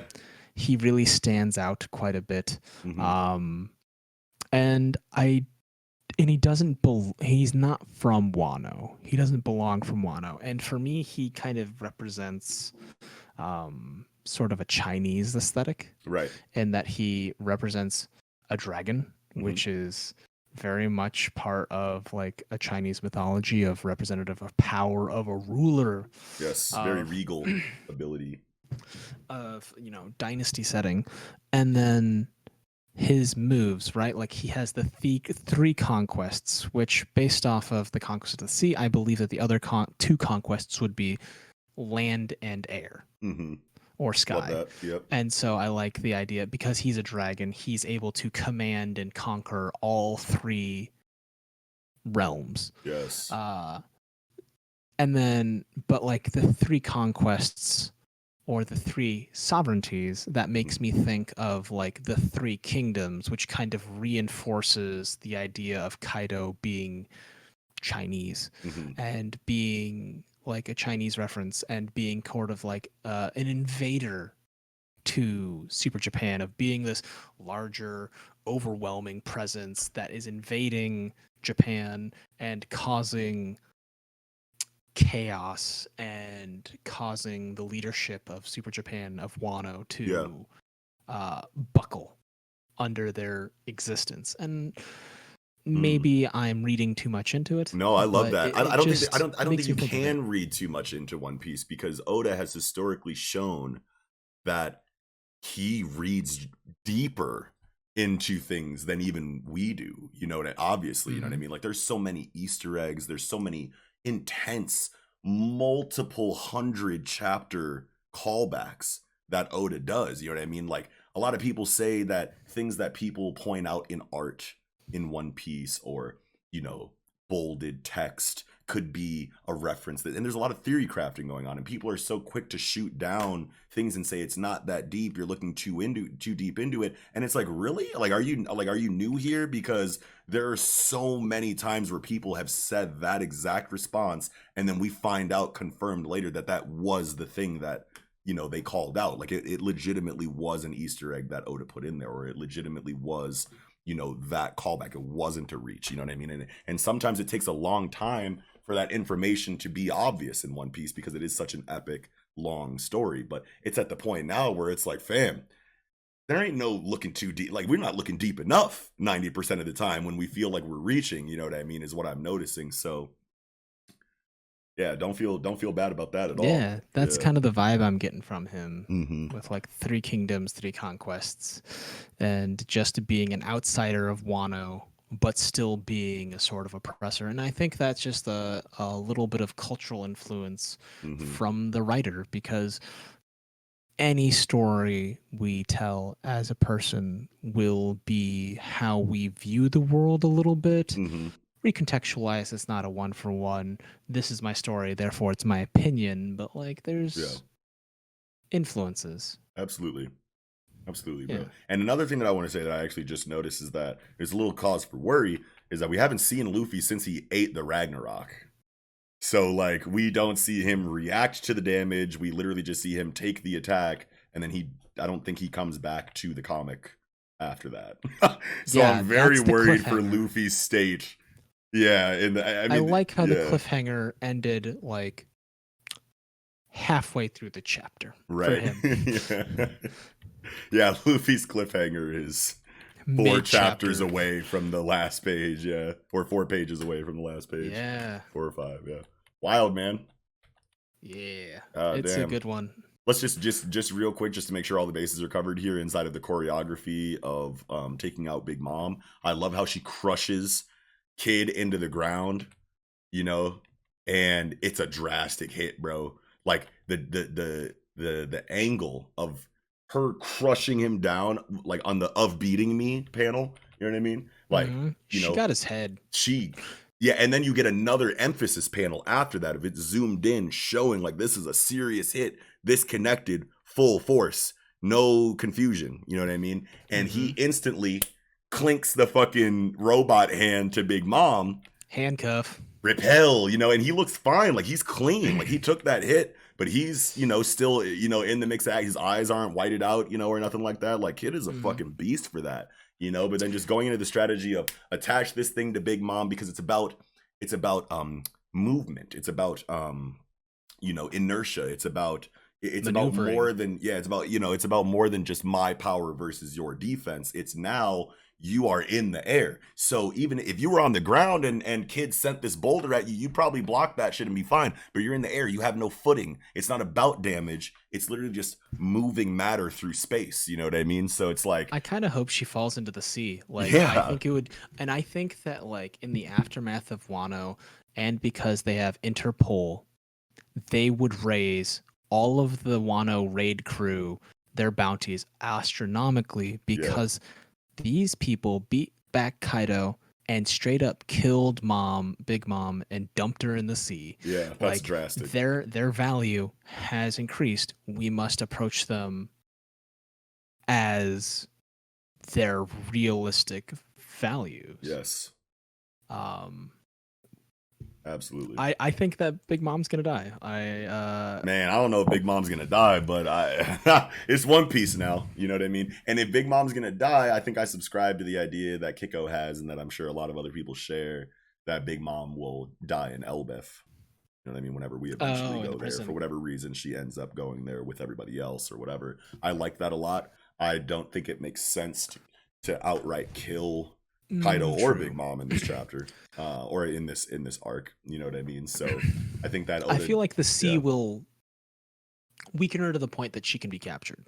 Something like that, or maybe Sparrow, you know, is there. You know what I mean? Like with the fucking candy slide. You know, and he just catches her, uses her momentum that she would use to fall into the sea, and brings her back to land on a candy slide. I can see it being something like that. Yeah. But like, you know, I don't think that she's out. I think that she's taken away from the situation for a significant um, amount of time. I think that's the whole point of this, is to separate, Big Mom and Kaido. So I think that Big Mom will be, even if she does recover from this, which I very much think that she will, I think that she will have her hands full in whatever that situation is down there once she's saved by Sparrow or whoever. But I'm very interested to see how Kaido does by himself against the remaining The whole crew, supernovas. But Luffy seems to be out. Zoro is obviously on his last legs. Kid just took a drastic face punch. So you really just have like Law and Killer as like the undamaged, for the most part, members of this fight. So I'm very interested to see how it goes now that these developments are here. You know what I mean? I see that. But the thing is, like, with like the Napoleon thing. Oh, sure. If Killer can cut Napoleon, who is a spirit, and like a spirit made out of metal as a sword, right? I think he won't have I think that maybe Killer's ability might actually be based around doing damage regardless. Like it's bypassing the innate defenses, but it's not composition. Rio, or maybe it is Rio and we don't know, but at least I want to say it doesn't feel right for it to be Rio right now. But I do like that idea, because we go back a couple chapters and Killer had that fucking like sonic blade attack that seemed to impale Kaido in a bunch of different directions. But I think we had ideas that was maybe not what was actually happening in reality, and that was like, a metaphor for something else that was going down, either sonically or whatever artistic choice Oda decided to use for that situation, whatever. But I love that idea that you just had, that Killer has unavoidable damage in such a physical I think he has a way style to really inflict damage. Will it be killing blows? No. But will it be enough to annoy or harry or weaken them? Yes. And Law is a slippery fuck. Oh, yeah. Between the two of them, I think they'll buy enough time for Luffy to rally the vestiges of his endurance and like get back in the game. Maybe buy enough time that Zoro can recuperate to a certain degree, like a single attack before Luffy, because like I imagine that he has like maybe one more good attack in him left. Who's Zoro? Just based on how damaged he is, and like you're talking about Zoro right now. Yeah, because like the swords that he used, one of them borrows his life force. So if he's shaky, I don't know if he has much left to give in that instance. I like that. I think this comes down to Luffy, and like if Kaido is going to be the only opponent left, or I mean if Kaido is going to be the main opponent and Big Mom is separated or whatever, I could see it coming down to Luffy and Zoro. You know what I mean? Obviously Kid has his beef, and Law's obviously been involved since long before all of this in regards to the underworld and things like that, so everyone's got their stake in the game. But physically, I want to say it would be so cool to just see it come down to Luffy and Zoro versus Kaido. You know what I mean? Like Kid and Law and Killer do what they can to buy enough time for Luffy and Zoro to recuperate, then Kaido just sweeps them after they've expended their their resources to buy time. Yeah. So after they bought their time, Kaido one shots them or sweeps them, and then Luffy and Zoro are back at 50% or whatever they need to go back into it with Kaido. Yeah, I think that'd be cold-blooded. As difficult as we've said Oda is to predict already. Yeah. My prediction, just for fun, is that Killer and Trafalgar will harry them, bounce around, do some stuff. Kid will recuperate first, start, he'll deal with Zeus and try to help rally Zoro. I think that like the image I have in my mind is that they'll bounce around, deal some smaller damage, maybe Kid doing like a little bit of support, but what he's gonna probably do is like if Kaido does like the big double hand swing, I would love to see Kid do like the magnetically controlled remote hand, grab Kaido by the wrist and slow his strike at the point of like Ooh. lift, Yeah. where before he brings it down, slows it down, and then Zoro uses the mountain cutter and just cuts the iron club in half. Oh shit. Along with damaging Kaido, and then it would be Kaido versus maybe he gets hyper beamed and he just like does a breath attack, wipes out Trafalgar, Killer, Kid, Zoro, leaves him on the sidelines, and then Luffy's had enough time and he goes mano a mano, no weapons, Snake just Man. brawl. Yo, Snake Man Like, versus that's- Kaido hand to hand after Zoro destroys the club. Oh my god, the internet would implode. I want to see that happen I because want like to see that. Kaido What? doesn't use swords. Yeah. And Wano is so about the access and utilization of swords. Like even his child Yamato uses a sword, don't they? I think he uses a club still. Ah, that's fair. Yeah, I think Yamato Yeah, like still has they're the club. only ones that don't really use swords, or they're Or any Luffy kind of or bladed Sanji, where they just weaponry, beat people yeah. to death. Right. Dude, I love that idea, man. Like that's really fucking cool to think about. And it is Oda, so it's like who knows, probably not. You never know. But it's a cool thought for now. Absolutely. I would love to see that happen. I would love to see any of the things that we've talked about happen. You know what I mean? But it's like Nick always says. It's like Nickums always says on the show. It's like whatever you think, would be cool for Oda to do, Oda will do something way cooler than anything. He'll do what he thinks is cool. Yeah, and it'll it's be just gonna great. fucking shit on your idea. You know what I mean? That guy thinks all yeah, the time. If It there's never anything stops. he does, it's fucking think. You know what I mean? But yeah, man. I Wow. thought I had an overactive imagination. That guy, overtime. Different worlds, forever. man. Yeah, for real. Wow. But yeah, I think that's all I had for One Piece though this week. Massive conversation. Did you have anything else you wanted to say? I'm pretty satisfied with the conversation we've just had. I think Hell we covered yeah. everything. Yeah, for the whole video, you know what I mean? For the whole episode, these conversations have been so strong, and it goes back into what I was saying at the beginning about how there is something special about a one-on-one conversational dynamic when it comes to reviewing these manga. You know what I mean? It's something that we only noticed, when Kiko and Eagle, were away from the show for significant amounts of time, and we kind of just couldn't find a guest or whatever, and just had to do it, me and him. And, we've done, one-on-one convos before this situation, you know what I mean? But just having them back to back so often, it's like, man, these are completely different conversations. It's a different vibe than 3 people, 4 people, 5 people, whatever. So I'm happy that you were able to join us tonight or join me tonight for this conversation, because this was a big week despite My Hero and Jujutsu Kaisen being on break, which are usually 2 of our bigger conversations weekly. You know what I mean? So I can't thank you enough for what you bring to these kind of combos, man. Yeah, I always appreciate the mano a mano. Yeah, dude. Yeah, absolutely. Well, I think we killed it, man. For those of you out there, if you enjoyed the video, let us know. Slap a like on the video. That's one way to tell us. Also, if you're new here, hit subscribe. And also hit the notification bell so that we can chirp you when new content is live. Also, if you haven't already, at some point, try your best to visit the description section. See what we have going on down there as far as social media. You can follow us on Twitter. I'll make sure that I put Mello's Twitter information down in the description too, so you can see what he's got going on there in other areas of his life. And yeah, there's also links to where you can listen to Project Manga on Apple or Spotify or anything that you usually listen to your podcasts on. There's also an online store and a Patreon down there that you guys can support if you feel so inclined. But other than that, I think that'll do it for this episode of the Project Manga Podcast. Wrapping up, I'm your host, Knox. Thank you, Mello, once again, and we will see y'all next time.